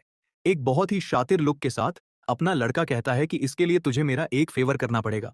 वो ऑफर देता है कि हम दोनों मिलकर काम करेंगे और वो उसे ऐसी ऐसी नई रेसिपी सिखाएगा जो उसने कभी सपने में भी नहीं सोची होंगी। लेकिन इसके बदले में जो भी प्रॉफिट होगा वो 60-40 के रेशियो में बंटेगा और वो 60% ऑब्वियसली अपने हीरो का ही होगा कि ये बंदा तो उसके जाल में फंस गया जैसा उसने सोचा था। एक बहुत ही शातिर स्माइल के साथ अपना हीरो कहता है कि ले भाई, आज से तू मेरा नया पार्टनर। तभी उसके हाथ की वो अंगूठी चमकने लगती है और वो अपनी नेक्रोमैंसी यूज करने के लिए तैयार हो जाता है। अगले ही पल उस लैब के फर्श पर उस विशाल ड्रैकोनियन की बॉडी आ गिरती है। वो बेचारा साइंटिस्ट तो डर के मारे एकदम शॉक में आ जाता है और पूछता है कि भाई ये कौन सी भयानक चीज है। अपना लड़का बड़े आराम से समझाता है कि भाई मैं एक नेक्रोमैंसर हूं और मैं इस बॉडी को प्रोसेस करने वाला हूं। फिर वो उस अल्केमिस्ट को भी इस जॉम्बी बनाने के प्रोसेस में हेल्प करने के लिए इनवाइट करता है। लेकिन वो साइंटिस्ट साफ मना कर देता है कि भाई अभी तक हमने कोई कॉन्ट्रैक्ट साइन नहीं किया है तो मैं हाथ नहीं लगाऊंगा। वो उसे बस अपनी जगह यूज करने की परमिशन देता है और अपना हीरो एक बहुत ही मजे लेने वाले लुक के साथ मान जाता है। अपना लड़का समझाता है कि भाई तेरा मुझ पर शक करना एकदम नॉर्मल है क्योंकि तेरे पास्ट में तेरे साथ बहुत बड़ा धोखा हुआ है। किसी और ने तेरी मेहनत का क्रेडिट चुरा लिया था और तुझे जबरदस्ती जॉब से निकाल दिया गया था। क्रोनस भी उस धोखेबाजी की शिकायत करता है और अपना हीरो कहता है कि ये सारे भगवान भी तो एक जैसे ही होते हैं।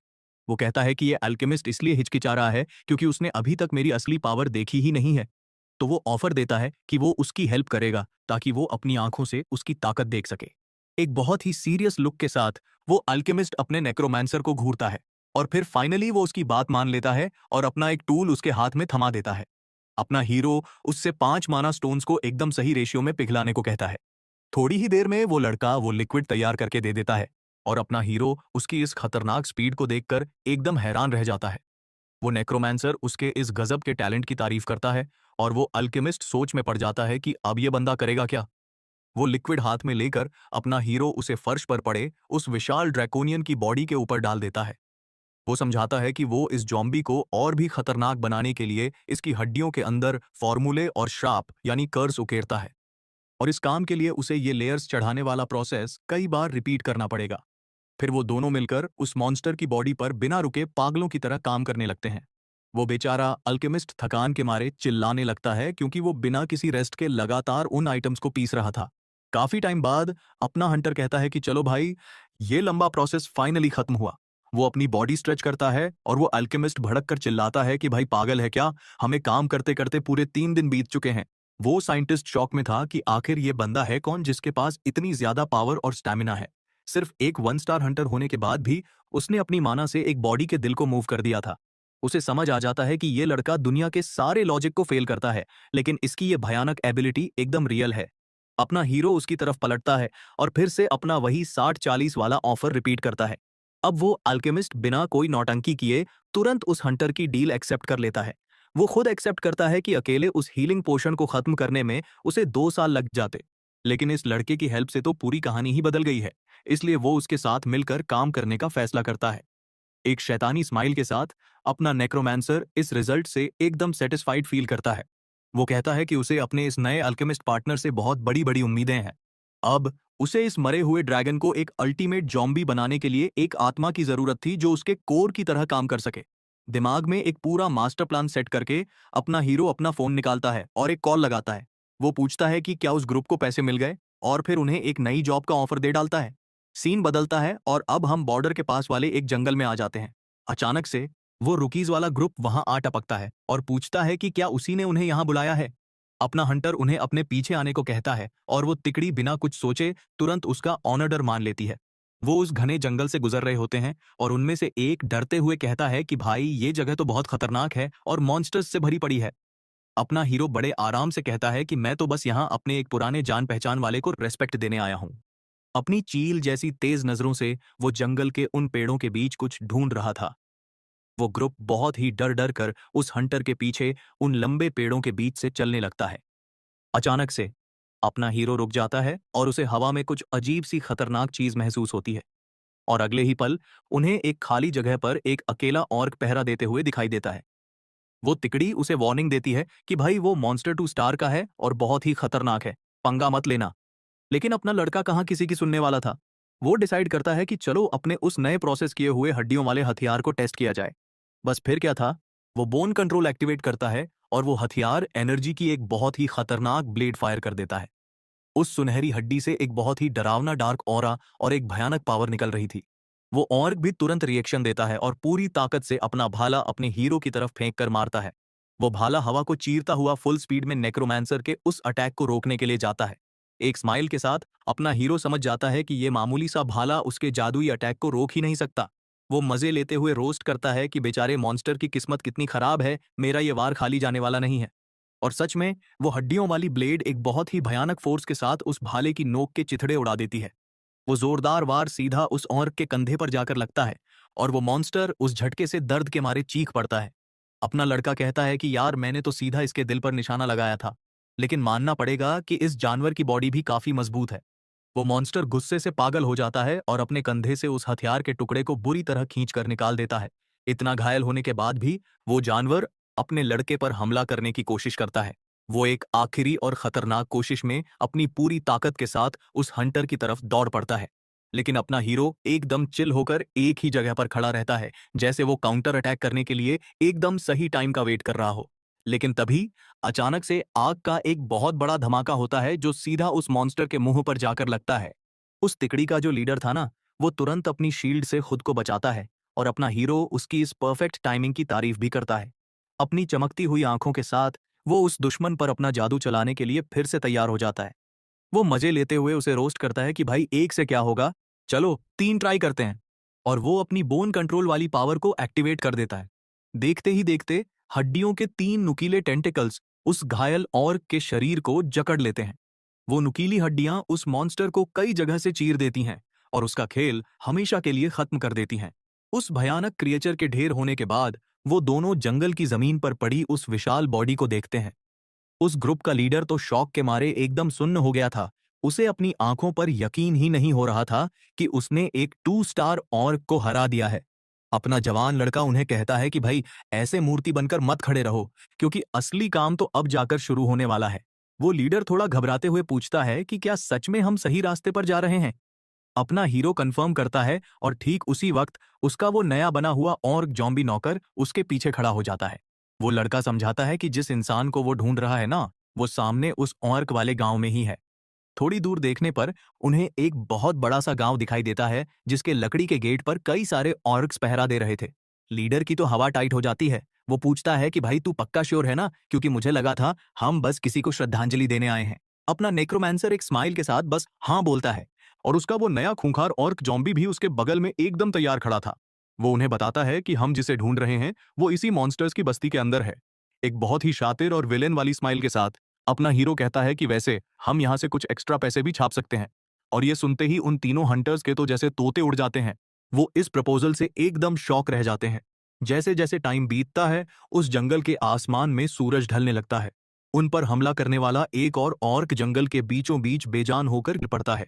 इसी के साथ अपना हीरो लेवल 13 पर पहुंच जाता है और उसके सारे स्टैट्स भी बढ़ जाते हैं। लेकिन तभी सिस्टम वार्निंग देता है कि भाई इस प्रजाति यानी ऑर्क रेस के लिए तुम्हारी एब्जॉर्प्शन लिमिट अब पूरी हो चुकी है।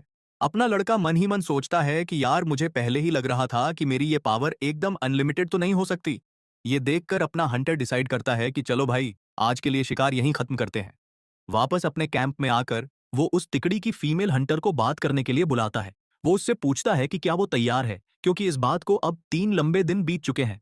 जल्दी ही रात हो जाती है और एक पूरा चमकता हुआ चांद उस अंधेरे जंगल के आसमान को रोशन कर देता है।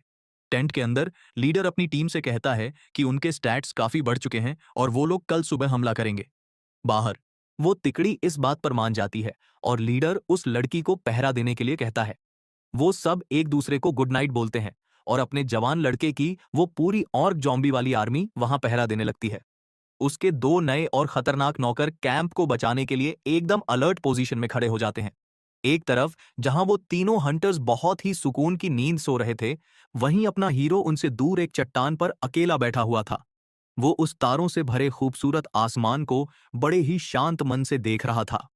वो फाइनली लेवल अप कर चुका था और अब वो उस नॉलेज को देखना चाहता था जो उसने अभी अभी अनलॉक की थी।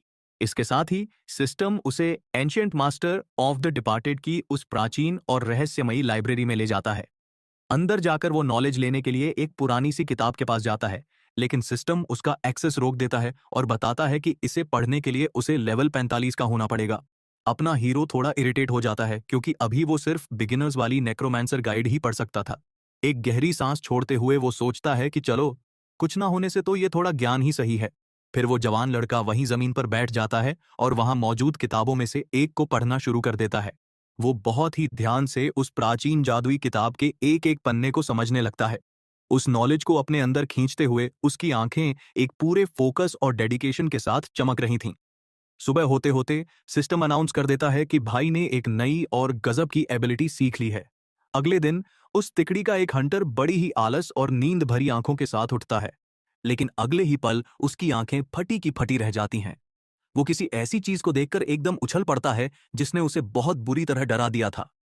अरे भाई, अपने हीरो का एक डरावना ऑर्क जॉम्बी एकदम उसके मुंह के पास आकर अपनी चमकती हुई आंखों से उसे घूर रहा था।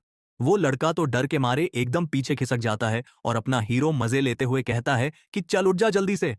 ग्रुप का लीडर इस डरावने मजाक पर सवाल उठाता है, लेकिन तभी वो नोटिस करता है कि आज ये मॉन्स्टर्स थोड़े अलग और ज्यादा खतरनाक लग रहे हैं। एक स्माइल के साथ अपना हीरो कहता है कि मैंने बस रात भर में अपने इन नौकरों में थोड़े से अपग्रेड्स किए हैं।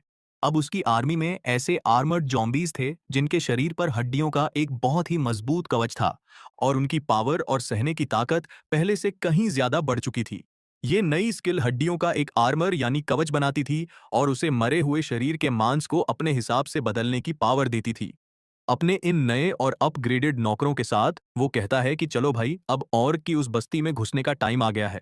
जैसे ही ग्रुप उस बड़े हमले के लिए आगे बढ़ता है, क्षितिज पर सूरज ढलने लगता है और इसी के साथ हंटर्स की वो टीम अपनी उस खतरनाक जॉम्बी आर्मी के साथ दुश्मनों के गांव की तरफ बढ़ने लगती है।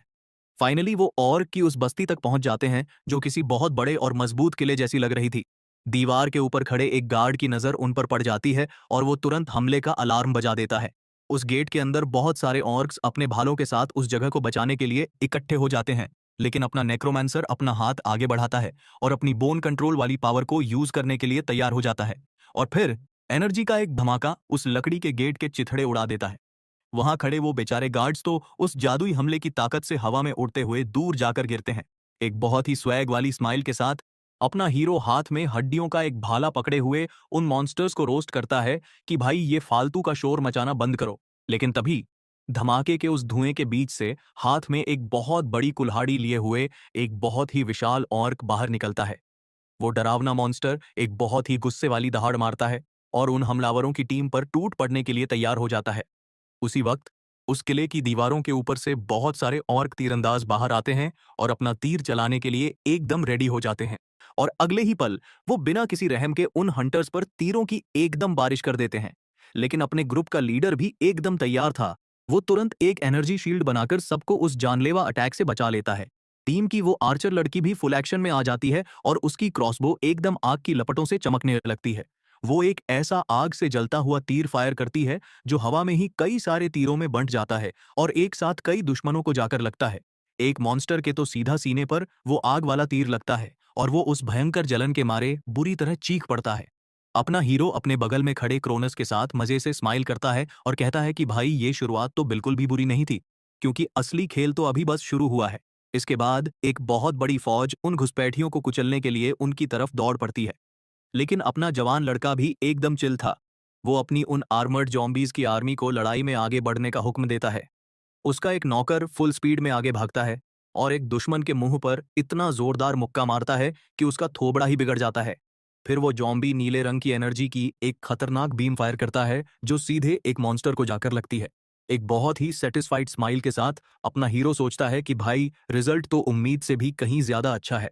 रात भर बैठकर उन पुरानी किताबों को पढ़ने का फायदा तो हुआ है। अपने नए दुश्मनों की इतनी भयानक पावर को देखकर बाकी के ऑर्क्स तो डर के मारे एकदम कांपने लगते हैं। लेकिन अपना लड़का उन्हें वार्निंग देता है कि बेटा अभी से हवा टाइट हो गई, ये तो बस ट्रेलर है, असली तबाही वाली लड़ाई तो अभी आनी बाकी है।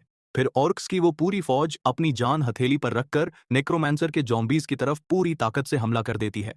एक जॉम्बी अपनी हड्डियों वाली मजबूत शील्ड से एक ऑर्क के जोरदार वार को रोकता है। लेकिन वो मॉन्स्टर भी कम नहीं था। वो अपनी कुल्हाड़ी से उस जॉम्बी के आर्मर पर एक बहुत ही भयानक प्रहार करता है। सिस्टम तुरंत बताता है कि उस नौकर का आर्मर डैमेज हो गया है और उसकी डिफेंस पावर कम हो गई है।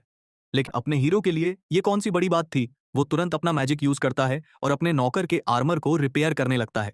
देखते ही देखते उस जॉम्बी का आर्मर फिर से एकदम नया हो जाता है और उसकी सहने की ताकत यानी ड्यूरेबिलिटी फिर से बढ़ जाती है। और इसके ठीक बाद अपना लड़का फ्लैश रिपल नाम की एक बहुत ही डरावनी स्किल यूज करता है और दुश्मनों को जमीन पर जकड़ लेता है। वहां जमीन से मांस का एक टुकड़ा निकलता है और सीधे एक ऑर्क के सीने के आर पार हो जाता है, जिसे बेचारे को इस खतरनाक सरप्राइज अटैक की बिल्कुल भी उम्मीद नहीं थी। बाकी के ऑर्क्स तो इतने पागल हो चुके थे कि वो जमीन पर और अपने शरीरों पर लगे उस मांस को ही खाने लगते हैं। उस ग्रुप का लीडर ये सब कुछ बड़ी हैरानी से देख रहा था और अपने लड़के की इस खतरनाक और इंटेलिजेंट स्ट्रैटेजी को देखकर शॉक में था। उसे रियलाइज हो जाता है कि इस लड़के का अपनी स्किल्स को यूज करने का जो लेवल है ना, वो किसी और ही डायमेंशन का है।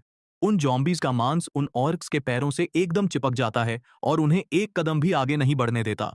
जब दुश्मन इस तरह बुरी तरह फंस जाते हैं तो वो जॉम्बीज अगले हुक्म का इंतजार करने के लिए चुपचाप पीछे हट जाते हैं।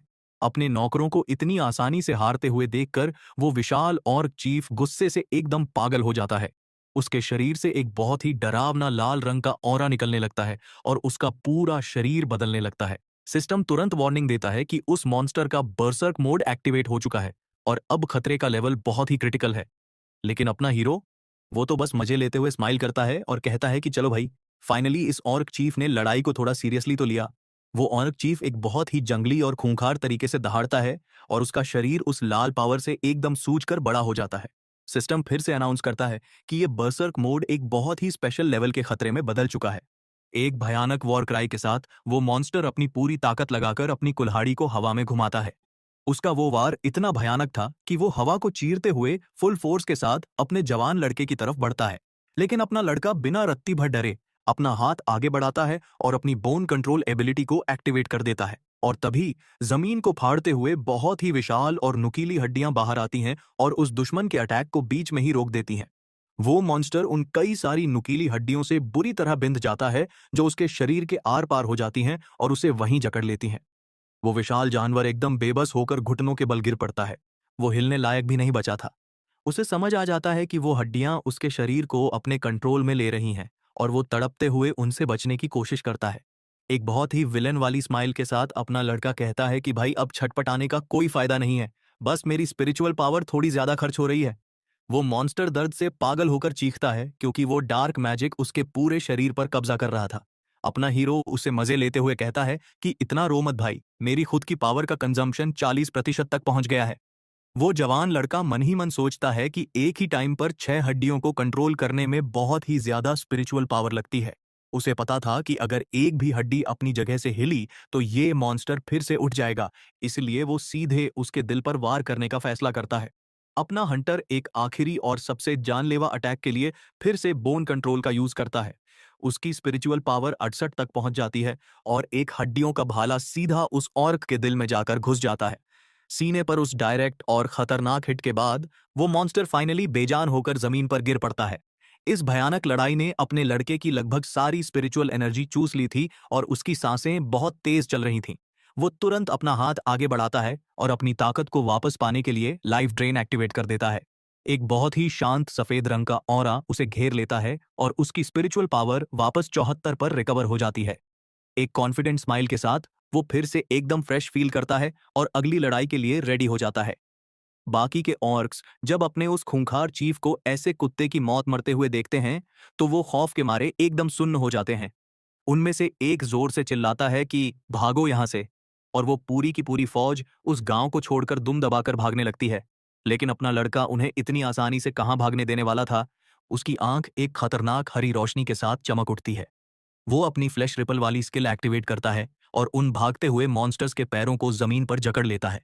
उनके पैर फंसते ही वो डरावने जानवर एक दूसरे के ऊपर लड़खड़ाकर बुरी तरह गिर पड़ते हैं।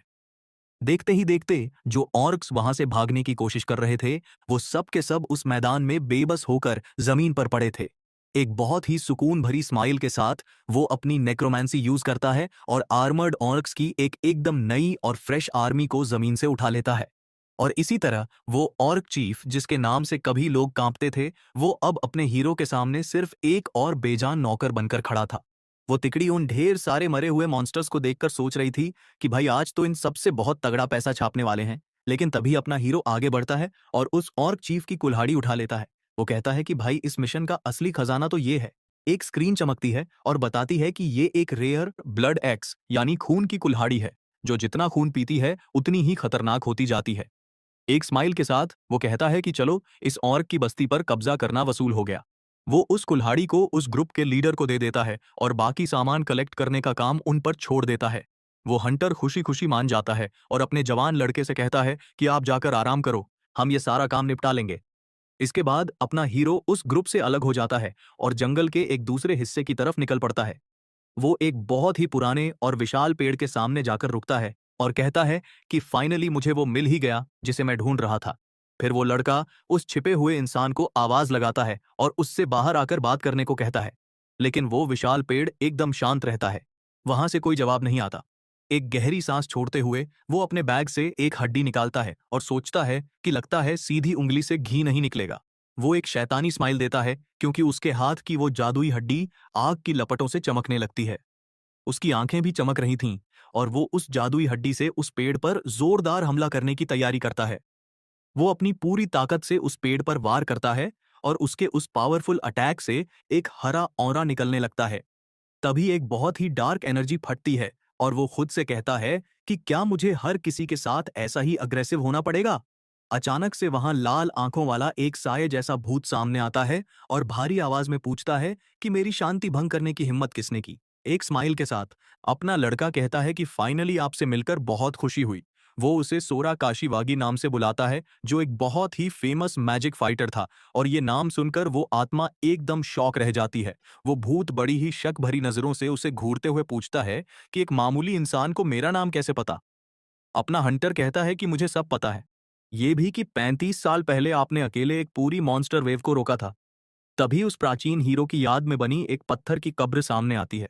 सोरा सच में एक बहुत ही पावरफुल वॉरियर था, जिसके अंदर एक जादूगर और एक फाइटर दोनों के खतरनाक टैलेंट थे। वो आत्मा फिर स्माइल करती है और कहती है कि चलो, लगता है मेरी मौत पूरी तरह से बेकार नहीं गई। लेकिन अपना लड़का ताना मारते हुए कहता है कि हर कोई इतना लकी नहीं होता कि मरने के बाद उसका नाम याद रखा जाए। ये सुनकर वो भूत एकदम सीरियस हो जाता है और पूछता है कि तेरे कहने का क्या मतलब है। अपना लड़का सीधा पूछता है कि क्या आपको नरूहोदो याद है, जो एक पुरानी गिल्ड का वाइस मास्टर था। फिर एक फ्लैशबैक सीन शुरू होता है जहां एक पूरा गांव भयानक आग की लपटों में जल रहा था। उस अफरा तफरी के बीच रेडियो पर एक आदमी बहुत ही बुरी तरह से बैकअप के लिए चिल्ला रहा था। वो रिपोर्ट कर रहा था कि फार्मिंग वाले इलाके में अभी भी आम लोग फंसे हुए हैं और मॉन्स्टर्स ने उन्हें चारों तरफ से घेर लिया है। वो आदमी मदद की एक आखिरी उम्मीद में रेडियो पर अपना नाम चिल्लाता है। वो एकदम पागलों की तरह चीखता है कि भाई ये नामुमकिन है, प्लीज हमें मदद भेजो। लेकिन रेडियो से बस एक ही ठंडा सा जवाब आता है कि कोई बैकअप अवेलेबल नहीं है, हम सपोर्ट नहीं भेज सकते। वो आदमी एक पल के लिए एकदम सुन्न पड़ जाता है। उसके चेहरे पर ऐसा दुख था जैसे उसे अपनी आंखों पर यकीन ही ना हो रहा हो। उसे तुरंत समझ आ जाता है कि उन्हें बस एक चारे की तरह यूज किया गया था, ताकि बाकी लोग नॉर्थ गेट से आराम से बचकर निकल सकें। रेडियो पर एक आवाज बहुत ही बेशरम तरीके से कंफर्म करती है कि भाई तुम्हारी कुर्बानी की वजह से हमारी मेन फोर्स बचकर निकल गई। वो वॉरियर गुस्से से आग बबूला हो जाता है क्योंकि उन्हें ये सब जानते हुए भी वहां भेजा गया था कि वहां मासूम लोग फंसे हैं। दूसरी तरफ वाली आवाज फिर कहती है कि भाई इतना रो मत, इस सिचुएशन को थोड़ा पॉजिटिवली ले। जिस बंदे ने उसे धोखा दिया था, वो बड़ी ही नीचता से कहता है कि अब इस मॉन्स्टर वेव को रोकने का सारा क्रेडिट और इज्जत हम बचे हुए लोगों को मिलेगी। गुस्से से भरा हुआ वो आदमी उस रेडियो को जमीन पर पटक कर तोड़ देता है, क्योंकि उसे समझ आ गया था कि अगर तुम जिंदा बच गए तो ही तुम हीरो हो। तभी एक मॉन्स्टर एक घायल इंसान को मारने के लिए उस पर छलांग लगाता है, लेकिन वो वॉरियर डार्क मैजिक का यूज करके उस इंसान को बचा लेता है। फिर वो उस भयानक आग और तबाही के बीच रास्ता बनाने के लिए लड़ना जारी रखता है।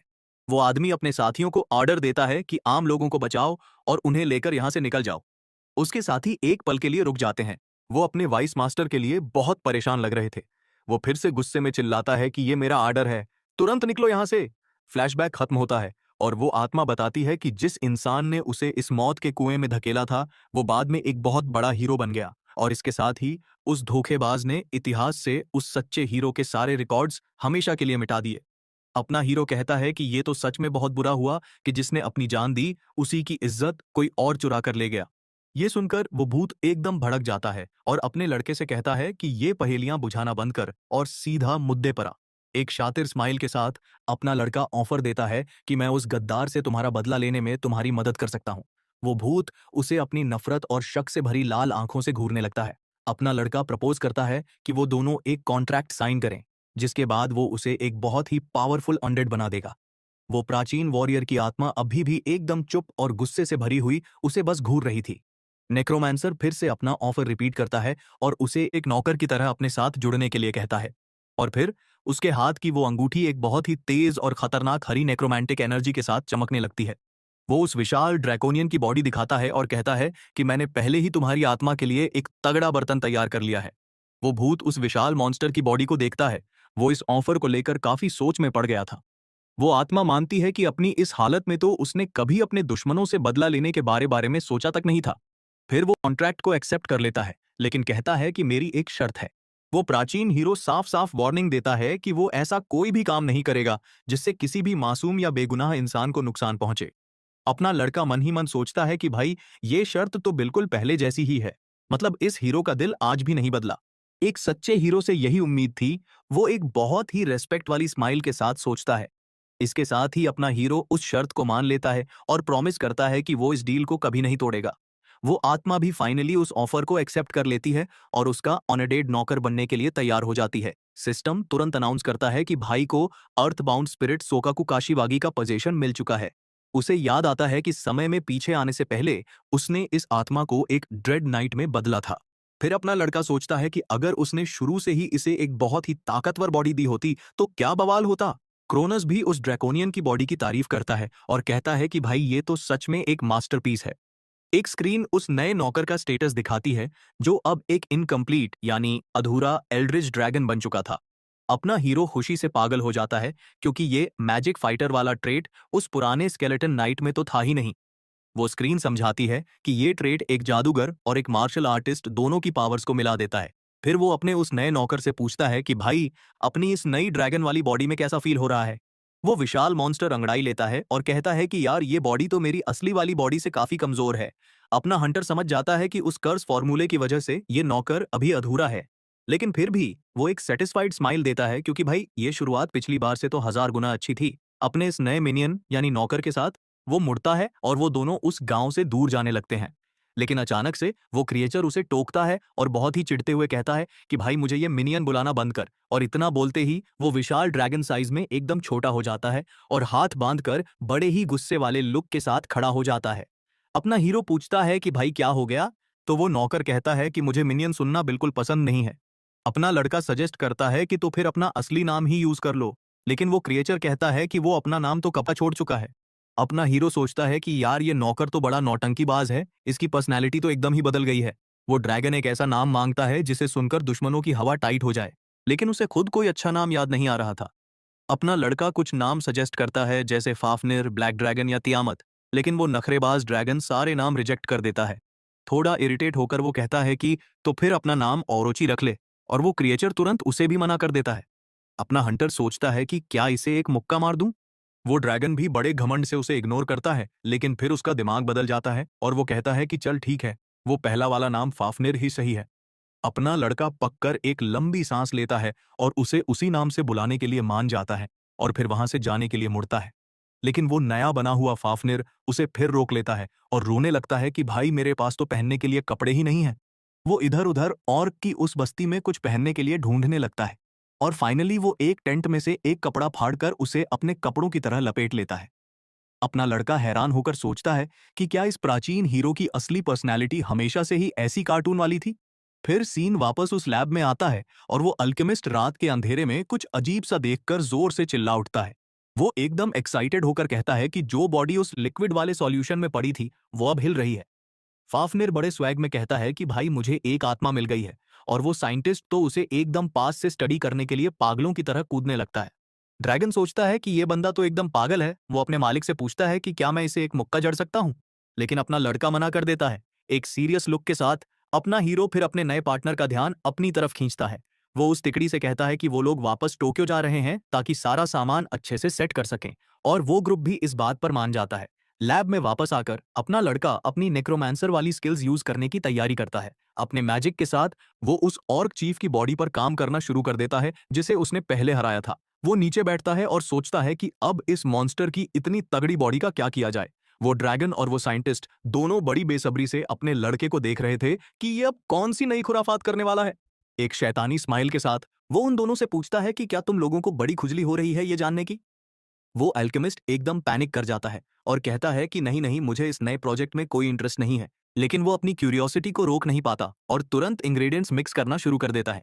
वो साइंटिस्ट खुद इस बात को मानता है कि ये लड़का हमेशा उसकी उम्मीदों से कहीं ज्यादा बवाल चीज ही बनाता है। एक स्माइल के साथ अपना लड़का उस ऑर्क की बॉडी को तैयार करने के लिए फ्लैश सेपरेशन वाली पावर यूज करता है।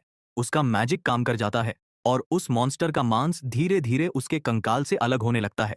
क्रोनस पूछता है कि क्या तू एक और नौकर बनाने वाला है, तो वो कहता है कि भाई पावर जितनी ज्यादा हो उतनी कम ही लगती है। सिस्टम अनाउंस करता है कि इस प्रोसेस का कंप्लीशन रेट बहुत हाई है और इस कंकाल के स्टैट्स एकदम डबल हो जाएंगे। फिर वो अल्केमिस्ट उसे एक एक्सट्रैक्ट यानी एक लिक्विड निकाल कर देता है ताकि वो उसे इस नए नौकर को बनाने में यूज कर सके। वो लिक्विड उस कंकाल को डिफेंस के मामले में एकदम स्पेशलिस्ट बना देता है और अपना हीरो सोचता है कि ये तो उसके बहुत काम आएगा। एक स्माइल के साथ वो डिसाइड करता है कि वो अपनी इस नई क्रिएशन को एक बॉडीगार्ड की तरह यूज करेगा। उस नए कंकाल के पैर जमीन को छूते हैं और वो उठ खड़ा होने के लिए तैयार हो जाता है। और फिर वहां एक 2 स्टार स्केलेटन गार्ड तैयार हो जाता है जिसके दोनों हाथों में खुद को बचाने के लिए दो बड़ी बड़ी शील्ड्स थीं। वो उस कंकाल को हुक्म देता है कि जब भी वो अपनी लाइफ ड्रेन यूज करे तो वो उसकी अच्छे से रक्षा करे। अपना लड़का अपने इस नए नौकर के इस शानदार काम की तारीफ करता है और उससे बहुत खुश होता है। वो साइंटिस्ट उससे पूछता है कि भाई तूने इस बार कंकाल ही क्यों बनाया, तो अपना हीरो उसे समझाता है कि भाई हड्डियां कभी सड़ती नहीं हैं और मैं उन्हें जैसे चाहूं वैसे अपने हिसाब से नचा सकता हूं। वो अल्केमिस्ट भी इंप्रेस हो जाता है कि यार इस बंदे ने अनडेड के मेंटेनेंस के बारे में भी सोच लिया। अपना लड़का कहता है कि भाई मुझे एक बहुत ही बोरिंग काम से बाहर जाना है, तो तू इस नौकर का थोड़ा ध्यान रखना। वो अल्केमिस्ट एकदम कंफ्यूज होकर पूछता है कि भाई इतनी रात को तू कहाँ जा रहा है। वो समझाता है कि भाई मेरा लेवल अप हो गया है तो मैं पेंथियन जा रहा हूं ताकि मुझे एक होली स्पेल यानी एक पवित्र जादू मिल सके। ये एकदम अनएक्सपेक्टेड और अजीब सा जवाब सुनकर वो साइंटिस्ट तो जैसे सुन्न ही हो जाता है। वो पैनिक करते हुए पूछता है कि भाई ये होली स्पेल का क्या चक्कर है। शौक में आकर वो अपना पार्टनर पूछता है कि क्या तू शुरू से ही एक प्रीस्ट था। उसके पीछे एक प्रीस्ट वाले कंकाल की इमेज बन जाती है जो इस डाउट को और पक्का कर देती है। अपने बगल में खड़े क्रोनस के साथ अपना हीरो बड़े ही शरीफ वाले लुक में कहता है कि भाई मैं असल में भगवान को बहुत मानने वाला और बहुत ही धार्मिक इंसान हूं। वो अल्केमिस्ट जोर से चिल्लाता है कि भाई ये तो इम्पॉसिबल है। अपना लड़का कहता है कि यार तेरी इस बात ने तो मेरी फीलिंग्स ही हर्ट कर दी। खैर वो टॉपिक बदलता है और पूछता है कि क्या उस हीलिंग पोशन का पेटेंट रजिस्टर हो गया है। वो साइंटिस्ट कंफर्म करता है और अपना हीरो उसकी इतनी फास्ट स्पीड की तारीफ करता है। वो कहता है कि भाई मुझे काम टालना बिल्कुल पसंद नहीं है। उसका पार्टनर समझाता है कि भाई प्रॉब्लम तो एडवर्टाइजिंग यानी प्रमोशन की है, क्योंकि अगला एग्जीबिशन तो अगले साल होने वाला है।